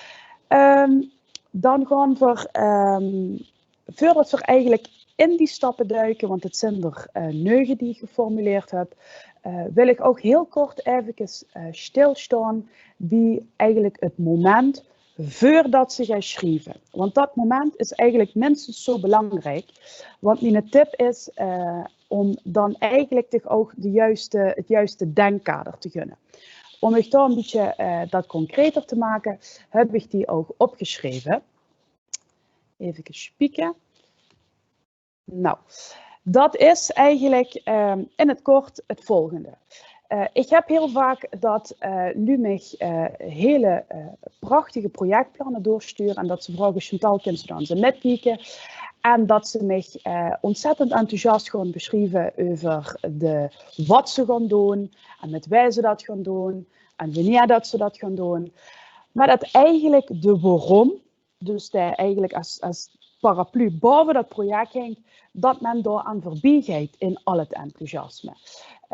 Soms gebeurt dat ook dikker, omdat het gewoon, de best zo vaak met die plan bezig. Daar hebben ze een idee misschien al 300 keer door in de kop laten gaan. En dat ze dan in de vaart der volkeren door aan voorbij gaat. Dus, voordat ze gaan schrijven, gun jezelf de tijd om heel zorgvuldig na te denken over de waarom. Dus in relatie tot deze prijsvraag, waar we vanavond voor samen zitten digitaal, de waarom. En de waarom is al dikker nu aan bod gekomen. Eigenlijk het stimuleren en het promoten en het zichtbaar maken van meertaligheid.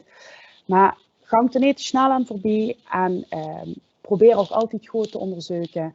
Als dat gevraagd wordt, en dit is mijn idee, wie verhult zich dat today? Nou, het volgende punt is creatief in coronatijd.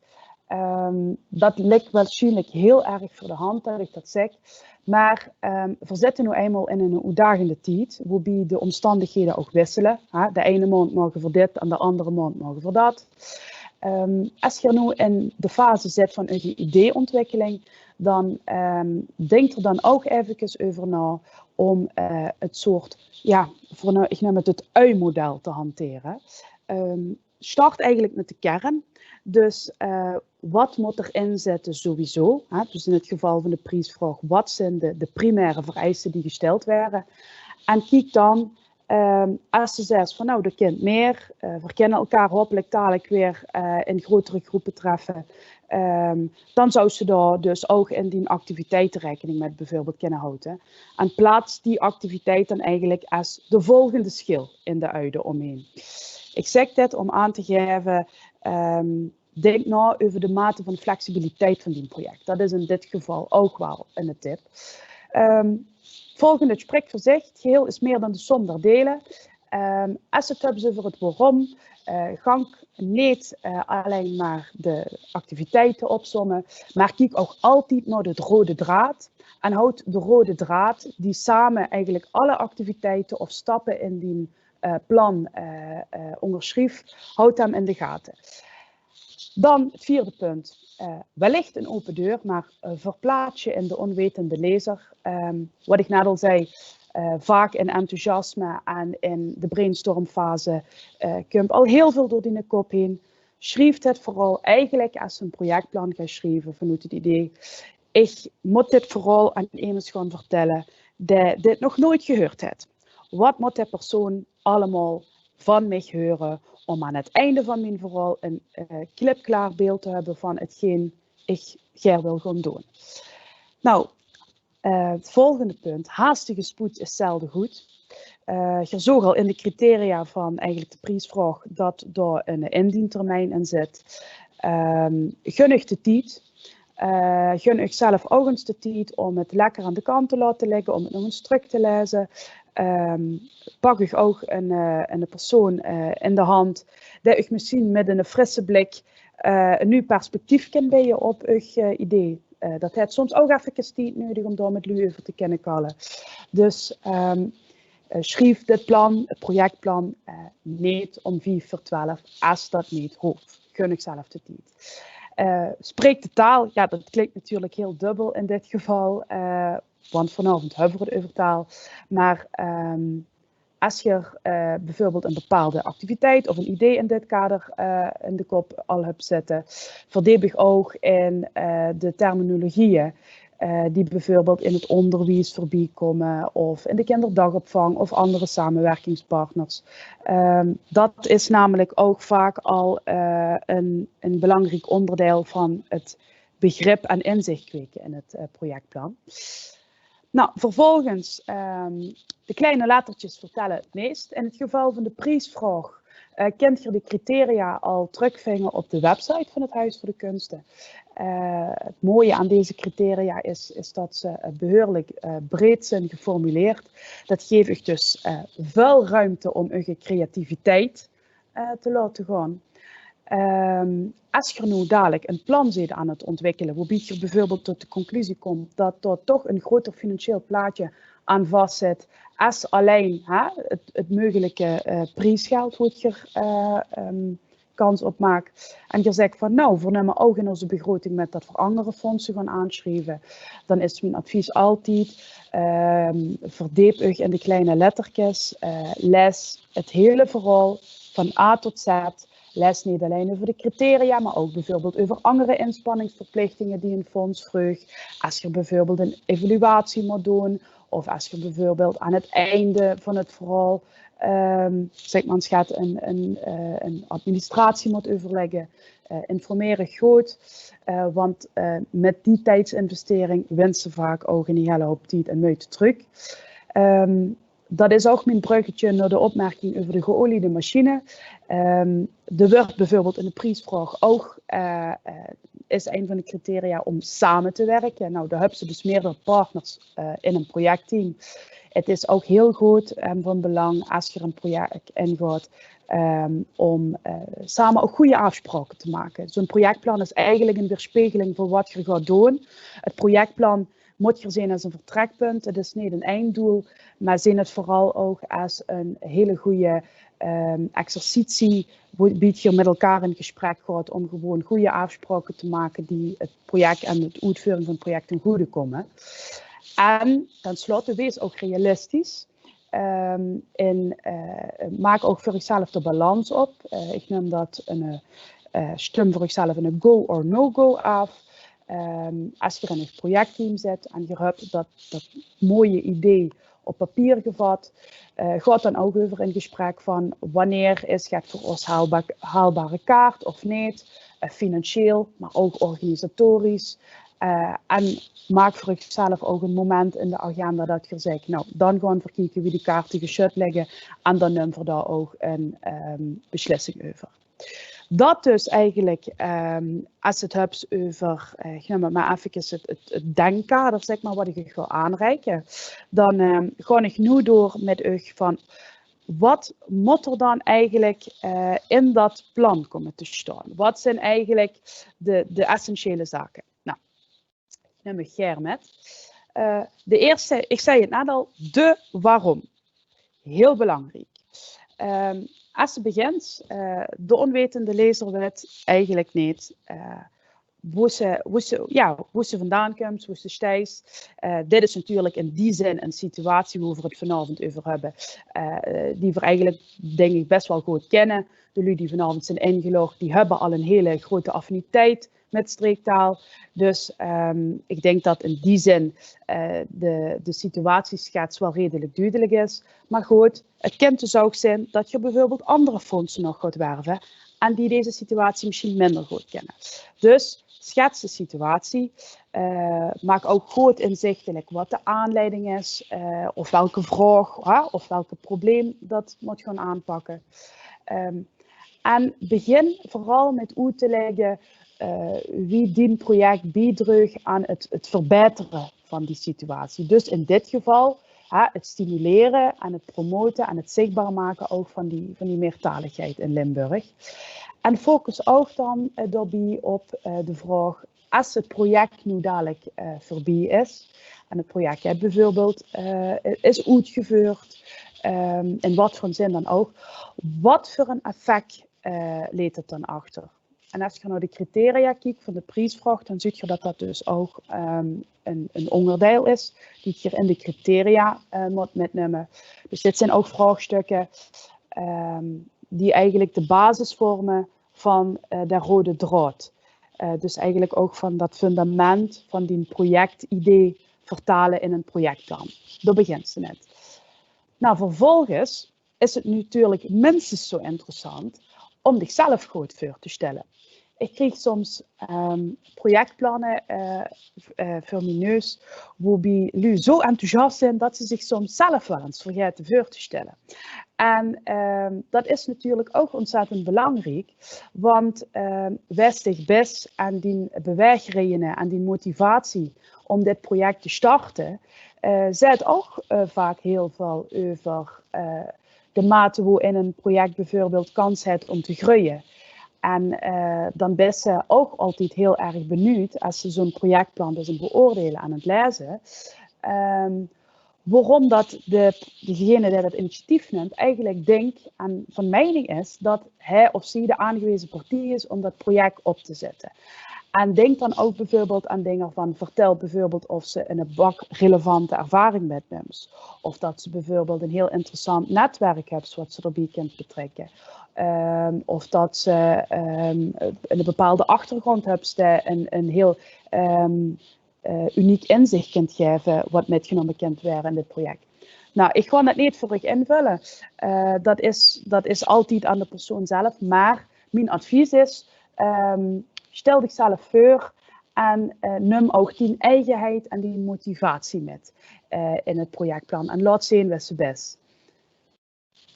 Dan vervolgens, en je zult dus zien, eigenlijk werk ik dus dan van algemeen nog steeds concreter toe, is dat ze eens uitleggen van, oké, daar heb je enerzijds dus bij de waarom gezegd, dit is de situatie, dit is in de kern mijn projectidee. Dan komt ze aan eigenlijk bij het stuk van welk doel of welke doelen wil ze bereiken. Nou, er is vanavond al veel over gezegd, maar misschien zijn er eigenlijk ook nog wel doelen of uitgangspunten die nog niet aan bod zijn gekomen.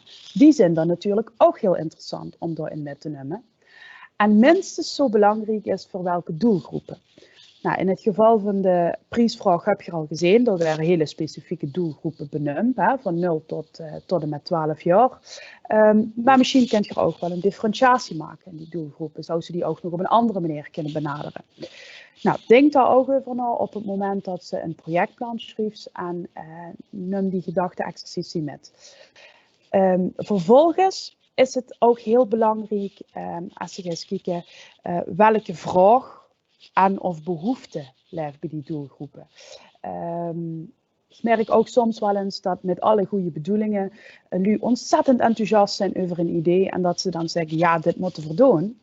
Maar, en dat gaan we voor die groep nu doen.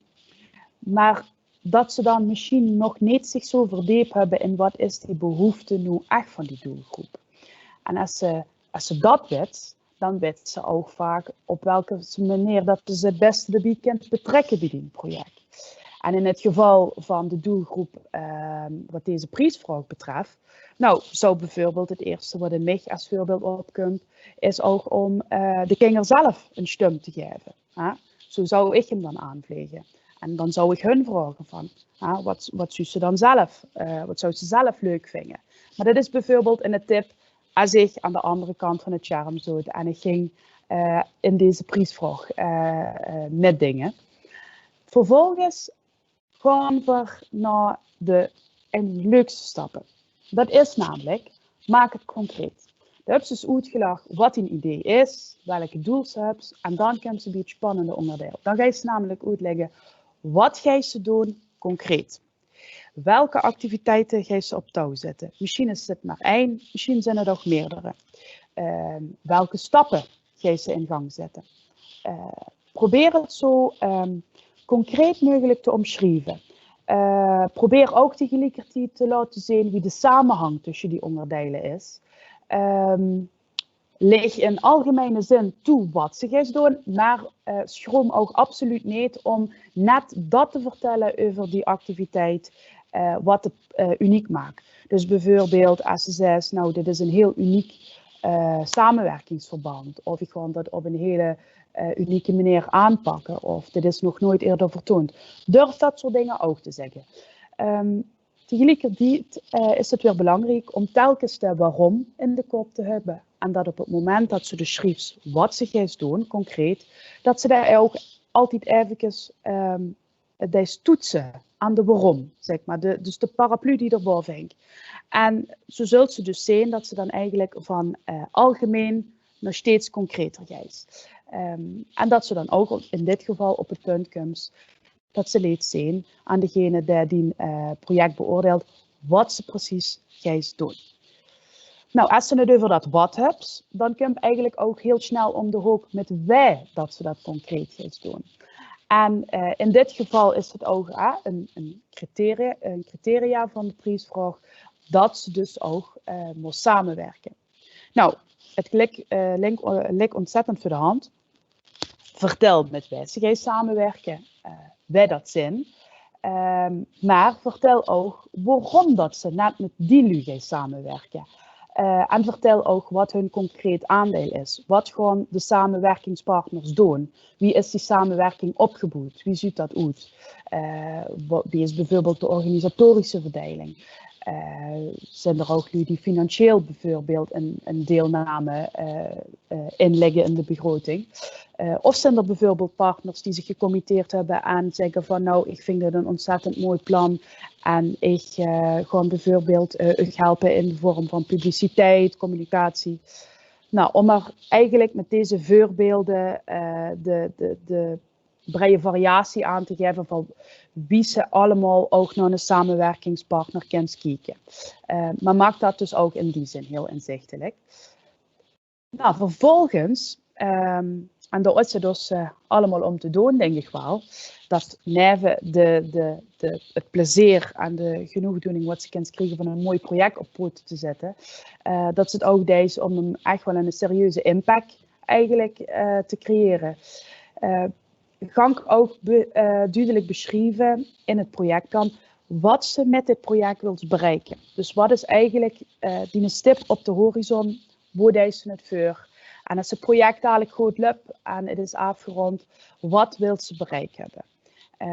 Maak het dan ook weer concreet. Welke resultaten zien ze dan voordig?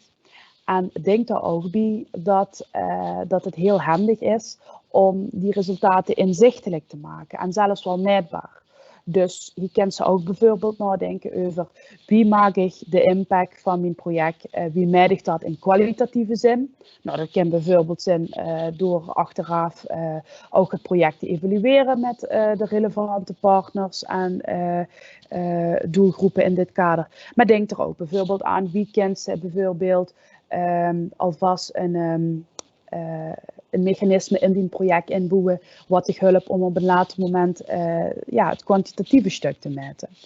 Dat is bijvoorbeeld gaat. Dat wordt ook meer en meer door fondsen gevraagd. Dus als ze het hebben over het nadenken wie ze die projectjes opzetten en de geest zich dus van A tot Z voorbereiden, dat ze dit soort zaken dus ook eigenlijk metnemen in het denken over wie ga ik het nu dadelijk concreet doen. Wie meer ze moeite en tijd in het voortraject steekt, wie meer ze zich ook zelf helpt gedurende het traject en na afloop van een project. Maar dat is een tip van mijn kant. Dat maakt het project alleen maar leuker. Nou, vervolgens, ik ga het er net al even over bij samenwerkingspartners. Een aanzienlijk belangrijke factor, en zeker natuurlijk ook in dit verhaal, en we hebben het net ook van Willemijn en Tjitske gehoord, is wie brengt ze die project onder de aandacht. Dus je hebt dadelijk een idee en projectplan geschreven en dat wil je gewoon uitrollen, dat gaat je uitvoeren. Maar wie gaat je er nu voor zorgen dat dat onder de aandacht bij de doelgroepen komt?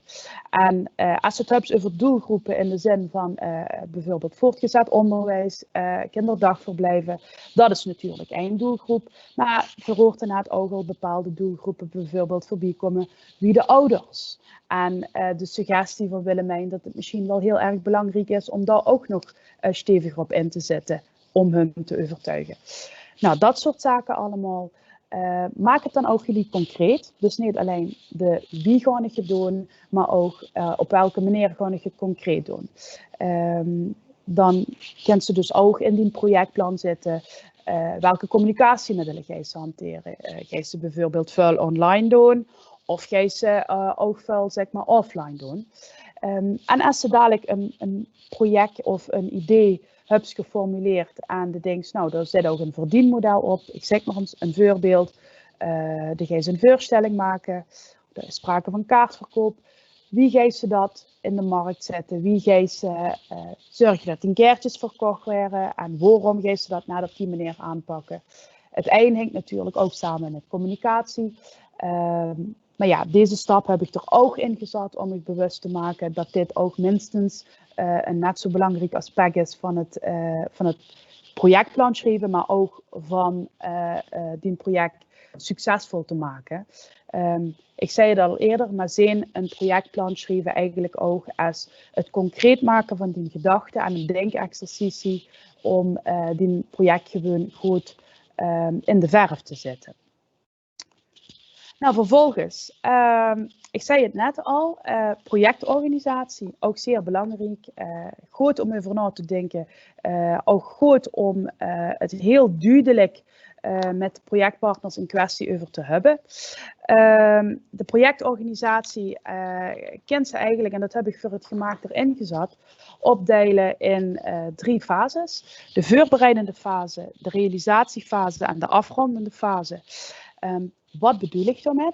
Ik heb er niet voor gekozen om hier een hele riedel op de PowerPoint neer te zetten, want dat zou alleen maar verwarrend werken. Om een voorbeeld te geven, bij de voorbereidende fase heb ik bijvoorbeeld de tips als lastig in. Als je dus nog andere fondsen neven de prijsvraag zeg maar eigenlijk wilt aanboren, lastig in en zoek goed uit welke deadlines dat die fondsen bijvoorbeeld hanteren. Plan voldoende tijd om te schrijven. Maak duidelijke afspraken in het projectteam. Wij fungeren bijvoorbeeld als contactpersoon naar de fondsen. Wij schrijven het projectplan. Wij stellen de begroting op. En ook wat ik al eerder zei, boe een go or no go moment in. Dat zijn allemaal aspecten die in een voorbereidende fase aan de orde komen. Als je het hebt over de realisatiefase, dat is vaak de fase eigenlijk waarbij ze van zegt, nou nu gaat het project definitief van start. Voor veel fondsen is dat ook de datum hoe ze op toetsen. Dus als ze bijvoorbeeld een termijn hanteren, dan zeggen ze bijvoorbeeld 3 of 4 maanden in het geval van VSB-fonds voor de definitieve aanvang van het project. In uw geval, eigenlijk wordt een projectplan eigenlijk altijd wel geschreven op basis van wanneer het gerealiseerd wordt. Maar ik maak even het onderscheid om u hier vooral ook bewust te maken van de diverse fases. En de derde fase is eigenlijk ook de afrondende fase. Stel ik voor, er zijn inderdaad meerdere fondsen op de begroting dadelijk van het projectidee. Verdiep ik dan ook in wat die fondsen vragen na afloop eigenlijk van het project. Best ze verplicht om bijvoorbeeld een evaluatie in te delen. Moest een uitgebreide administratie van facturen overleggen. Als ze dit op voorhand in die dingen inleest, dan hebben ze er aan het einde profijt van. Kent ze dat ook metnemen. En kent ze bijvoorbeeld, als er veel facturen gevraagd werden, alvast die penningmeester informeren en zeggen: hey, dit moest ik alvast even goed voorbereiden. Dat maakt het leven alleen maar makkelijker. Nou, tenslotte, minstens zo belangrijk is als ze het projectplan bij zijn opstellen, dat ze ook een begroting opstelt. Dus dat ze een begroting ook opstelt die in die zin een afspiegeling is in financiële zin van hetgeen wat zijn projectplan heeft opgeschreven. En ik zeg het wellicht in overvloede, maar een begroting omvat niet alleen een overzicht van de kosten die ze verwacht te maken, maar omvat ook een overzicht van die dekkingsplan. En met die dekkingsplan bedoel ik dat ze de beoordelaar laat zien wie ze eigenlijk de kosten die ze denkt te maken voor dit project ook van plan is om af te dekken. De laat dus ook zien in dit geval bijvoorbeeld bij de prijsvraagtijd dat ze ook een begroting moest indienen met een sluitende begroting of met een sluitende post.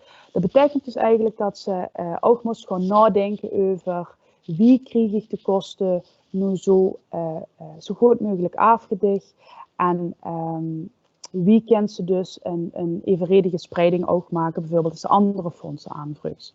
Nou, voor de lui die denken, ja, maar wie ziet dat dan nu precies concreet uit? Ik kan nog alvast verklappen, in het document, wat je dus kunt gaan downloaden op de website, waar alles in staat, wat ik u zojuist ook verteld heb ik ook een voorbeeld opgenomen van een begroting. Om het niet te verwarren heb ik een basisbegroting opgenomen.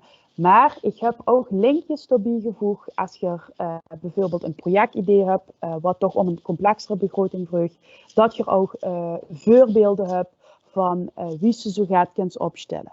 En dan kunt ze dus eigenlijk dan met aan de gang. En ja, het is een invuloefening, maar het is vooral ook een bewustwordingsoefening, zeg ik altijd. Want er wordt zich heel duidelijk van de aspecten waar overal in dit project geld met gemoeid is. En dat moest erin gaan zitten. Nou, nogmaals, ik heb hem hier ook even voor de zekerheid bijgezet. Maak ook vooral duidelijk wanneer dat ze denkt, nou, nu maak ik je financiële balans op. Is mijn project haalbaar of niet haalbaar? Dat heeft er bijvoorbeeld ook mee te maken om terug te komen naar mijn begin. Als je juist voor bijvoorbeeld het uitmodel, hè, en dat bedenkt, nou, ik ga dadelijk een project ontwikkelen en ik houd rekening bijvoorbeeld met 2 of misschien wel 3 alternatieve scenario's, hè, waar ik een beetje mijn project flexibel in kan maken, dat wie de corona ook nu voortgaat, dat ze daarop kunnen anticiperen. Dan kan dat ook zomaar zijn dat dat bepaalde financiële consequenties metbrengt voor die project. Mijn advies in dat geval zou zijn, laat in de begroting dan ook zien dat ze bijvoorbeeld een alternatief scenario hebt en maak ook inzichtelijk wat dat dan aan financiën met zich metbrengt of hoe het verschil in zit. Dan ben ik aan het einde van mijn verhaal gekomen en ik kan me voorstellen dat ik u een heleboel verteld heb en dat misschien sommigen jullie die gestart zijn met metschrijven gedacht hebben, oh jee, ik houd het in me bij. Nou, wie ik al zei, je kunt dat dus gewoon downloaden. Dat is een document, een Word document. Dat mag je uitprinten, dat kunt je lekker naar de laptop leggen. En als je nu dadelijk op een punt zit dat je denkt, wie zou dat ook alweer? Of je wilt gewoon eens het idee tegen het leeg aanhouden. Weet dat je mag me bellen, je mag me mailen. En dan ken ik je ook in die zin, als je misschien al gaat verder zit in het schrijven en de ideeontwikkeling, dan wil ik ook met liefde mijn advies aan u geven. Dus, ik hoop dat ik u hiermee op ook een goede spoor heb gezet. En dan ben ik ontzettend benieuwd naar alle creatieve ideeën die er gaan komen. Dankjewel.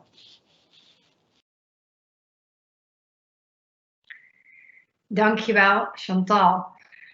In de chat zijn 2 vragen voorbij gekomen. En voor wie dat nog wil, dit is het moment om nog de laatste vraag te stellen aan een van de 3 sprekers die ze vanavond gehuurd hebben. Chantal, voor dich was een van de vragen de kern, moest het over hebben. Wordt dat al meteen beschreven in stap 1 of kunt dat later aan bod? Nou, ik ben altijd van de projectplannen hoe ze gelijk met de deur in huis valt. Laat ik het zo zeggen. Ik denk dat ze zichzelf en de lezer een enorm plezier is als ze gelijk begint met de kern hoe het om gaat. En dat ze vervolgens de verdieping gaat aanbrengen in de tekst. Ik moet toch heel eerlijk zeggen, ik heb ook wel eens projectplannen voor mijn neus waarbij de kern op pagina 13 komt. Dat zou ik zelf niet aanrooien, omdat dat alleen maar verwarring kan geven, ook voor de jullie die het beoordelen. Dus mijn advies zou zijn, zet het gelijk als het binnenkomt. En best ook niet bang om, als het hebben over de rode lijn, om die rode lijn vaker te benoemen op het moment dat het relevant is. Als ze bijvoorbeeld moest aangeven wie de rode lijn zich verhoudt tot die activiteiten. Kijk, dit is niet een betonnen gaten. Dit moest ze vooral zijn als een handige hulp die ze de neven kan leggen. Ieder project is uniek. Ieder project heeft ook zijn eigen, ik noem maar even, identiteit. Voel zich ook vrij om daarmee te spelen. Maar houd wel ook in de gaten dat ze het moet duidelijk blijven. Dus alles wat ze vertelt eigenlijk, ieder individueel stukje informatie, is een steen, dat is een eerlijks. En samen vormen die steen een stevig fundament en jij ze dan een huisje opbouwen. En dan, dat is het project, zo moet het zijn. Ergens, en toen heb ik eventjes gekeken wie die vraag binnenkomt, waar dat was tijdens stap 7, even ter referentie van zichzelf. Ja. Dat sprak zich over het kwalitatief gedeelte. Kunt u zich dat nog herinneren? Ja. Daar is gaat onduidelijkheid over. Gaat het dan over monitoring? Of kunt ze nog ietsje beter toelichten wat zich toen beoogd hebt te zeggen? Ja, dat gaat erbij. Ik heb hem erin metgenomen omdat ik heel vaak zie dat jullie aangeven bijvoorbeeld in hun plan. Ofwel omdat ze dat zelf belangrijk vinden voor hun eigen projectgroep om het succes van het project op die manier te meten. Of gewoon simpelweg omdat fondsen of subsidianten erom vragen dat er een vorm moet zijn van evaluatie. En evaluatie kan ze dus op twee manieren zijn. Enerzijds kwalitatief. Vaak wordt dat al gedaan door middel van evaluatieformulieren of gesprekken. Het andere is ook kwantitatief. Je hebt hem erbij gezet omdat we dat, en nu ga ik misschien vloeken in de kerk, maar dat zijn we in de cultuursector niet altijd gewend. Om dat ook kwalitatief te proberen te meten. Daarmee wil ik niet je laten schrikken, maar als ze dus hebt over kwalitatief inzicht hebben, dat kan bijvoorbeeld ook al zijn, als je dadelijk een project gedraaid hebt, en dan hebben ze bijvoorbeeld mooie voorstellingen gemaakt of podcasts met een enorm bereik, dat ze die cijfers ook metneemt eigenlijk in die meting.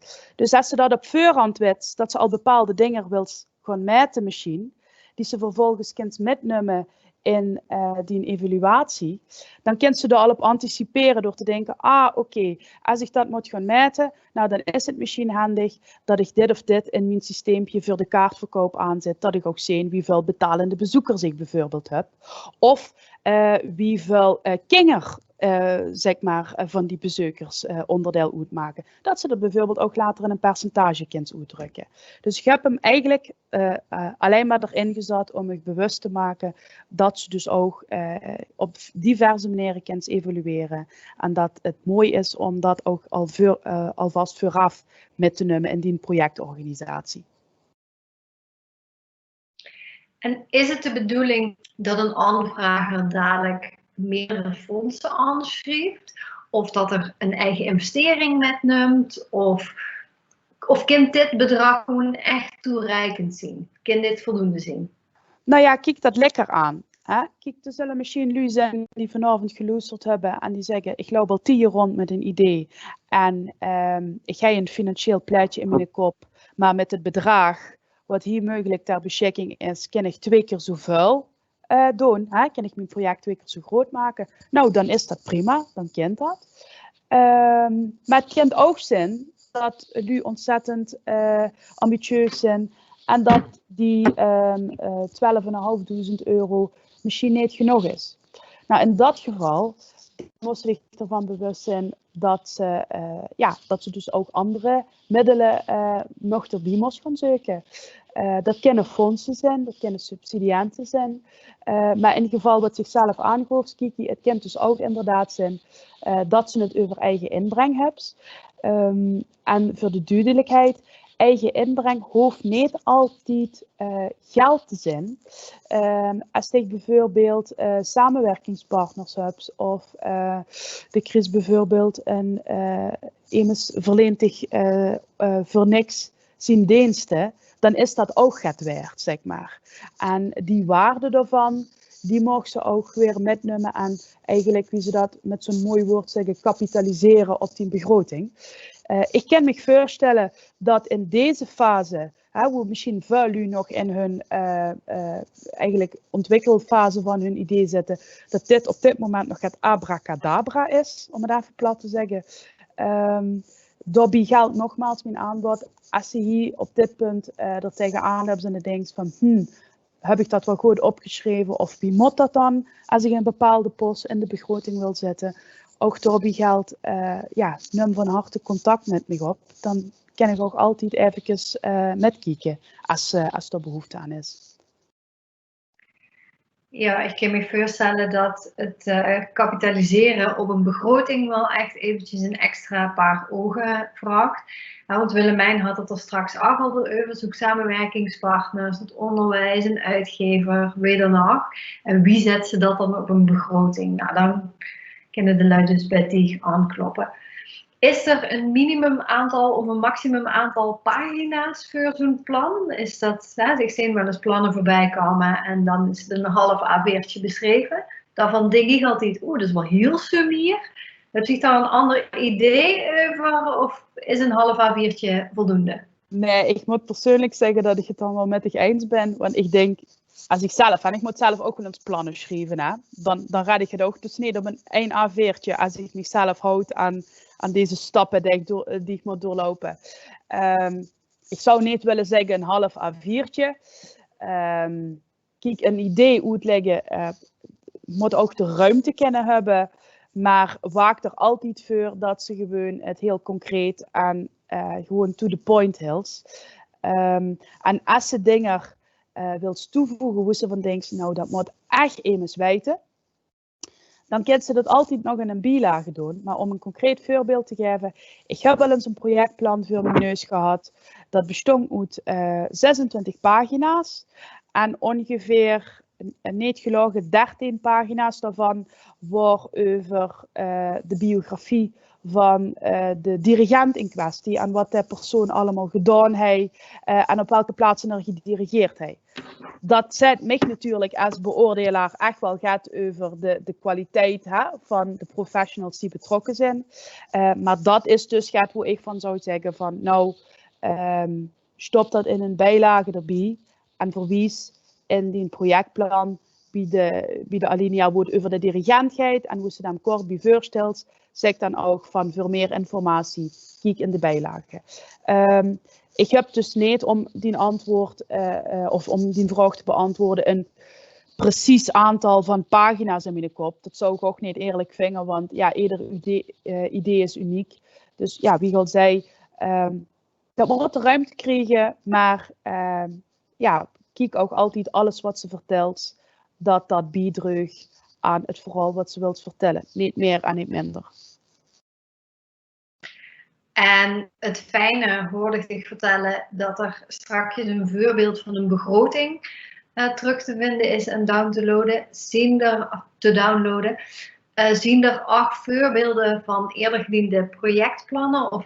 Want als je nog nooit een plan hebt geschreven, kan ik me voorstellen dat zo'n houvast wellicht lekker is. Zien die er? Of is het dan beter om gewoon af en toe eens te spiegelen bij dich? Ik zou dat laatste doen. Omdat het enerzijds natuurlijk ook zo is dat de lui die de projectplannen bij ons indienen, ja, dat is ook in die zin privacy. Dus die kunnen we niet zomaar gewoon verspreiden. Ik zou ook altijd ervoor kiezen om dich zo min mogelijk vast te zetten in dit proces. En gewoon niet bang zijn om gewoon te gaan schrijven. Bedenk ook, het heeft niet voor niks een concept. Begin gewoon te schrijven. Ik hanteer zelf altijd dat ik eerst mijn stappen doorloop en dat ik gewoon alle informatie per stap neer ga zetten waar ik van denk, hey, dat is belangrijk om te zeggen of dat moet ik niet vergeten. En dat is soms in het begin een heel lelijk document, om het even zo te zeggen. En vervolgens ga je ze dan ook meer lopende zinnen van maken. Ga je ze hier eens gaat schaven. Soms denken ze van, och, dat kan ik toch beter daar neerzetten, want dat past meer daarbij. Dat moet ook groeien. Dus daarvoor, begin gewoon met schrijven. Ook voor de lui die dit misschien nog nooit gedaan hebben. Gewoon aan beginnen. En op het moment dat ze denkt van, nou, ik ben hier al best tevreden over en ik wil toch misschien een extra paar ogen, dan mail me of bel me gewoon. Dat kan prima. Laatste vraag dan. Papier of digitaal? Papier of digitaal? Ja, laat ik het zo zeggen. Heel veel wordt gedigitaliseerd tegenwoordig. Het wordt ook digitaal ingeschreven. Heb ze het over de prijsvraag in kwestie, dan pak ik het er even bij. Ik heb het hier keurig uitgeprint voor mijn naast liggen. Dat kent het allebei. Dus voor de mensen die gaan het digitaal indenen en denken, ik ben klaar, ik druk op de knop en dan hebben ze het ingediend. Dat kent. Voor de lui die zeggen, nou, ik wil het hier liever per post sturen, dat kent ook. In geval dat ze andere fondsen nog eens aanboren, moesten ze altijd even op de website kijken hoe de voorkeur heen uitgaat. Als ik het persoonlijk zelf zou moeten doen, zou ik het altijd via beide opties sturen.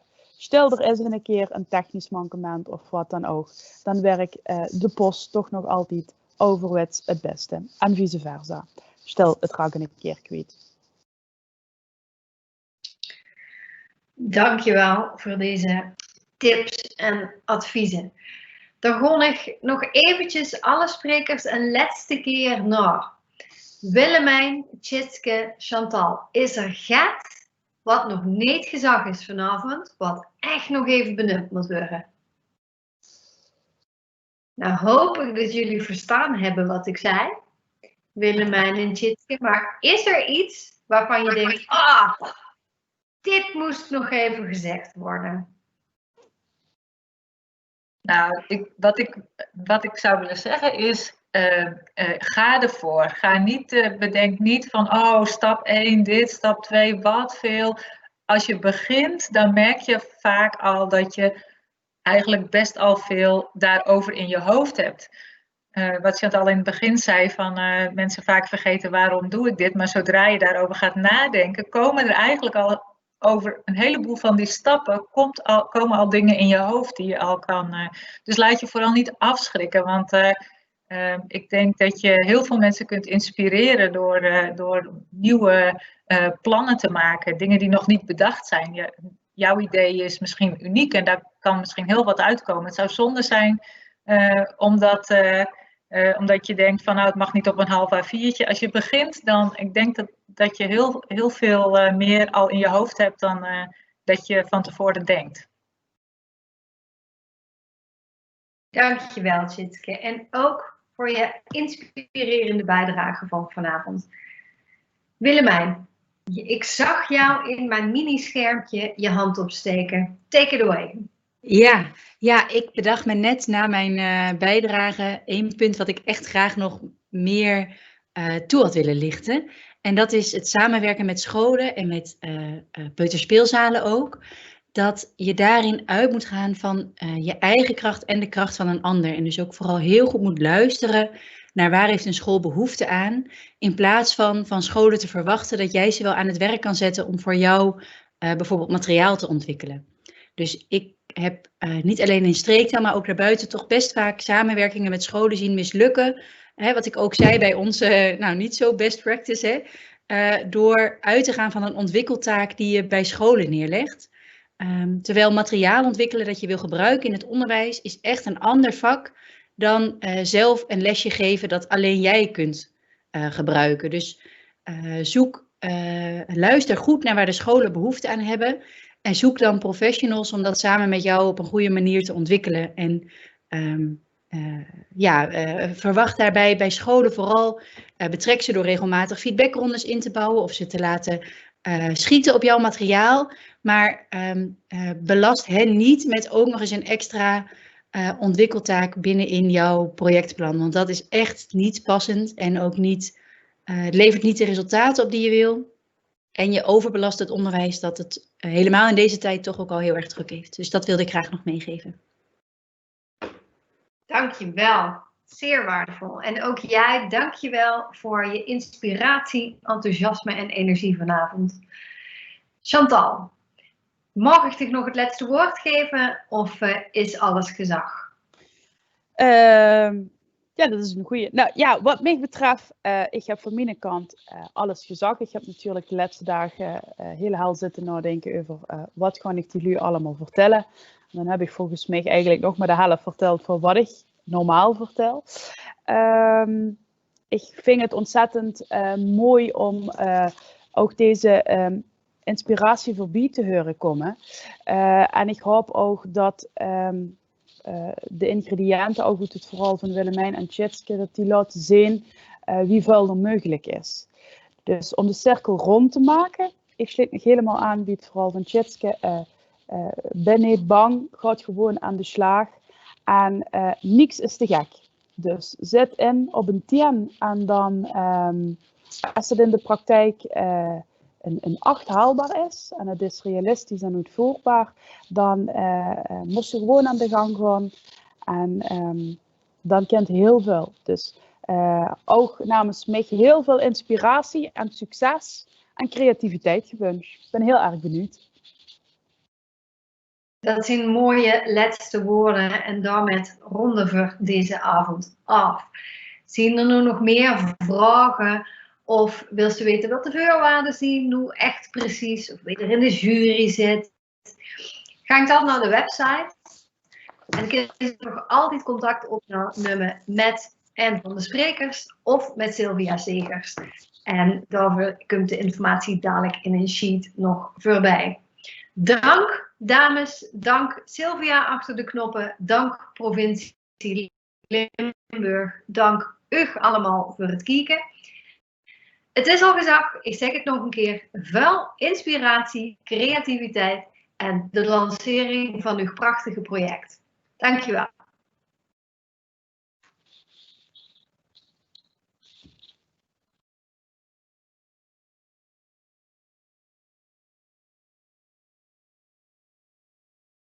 Hij is nog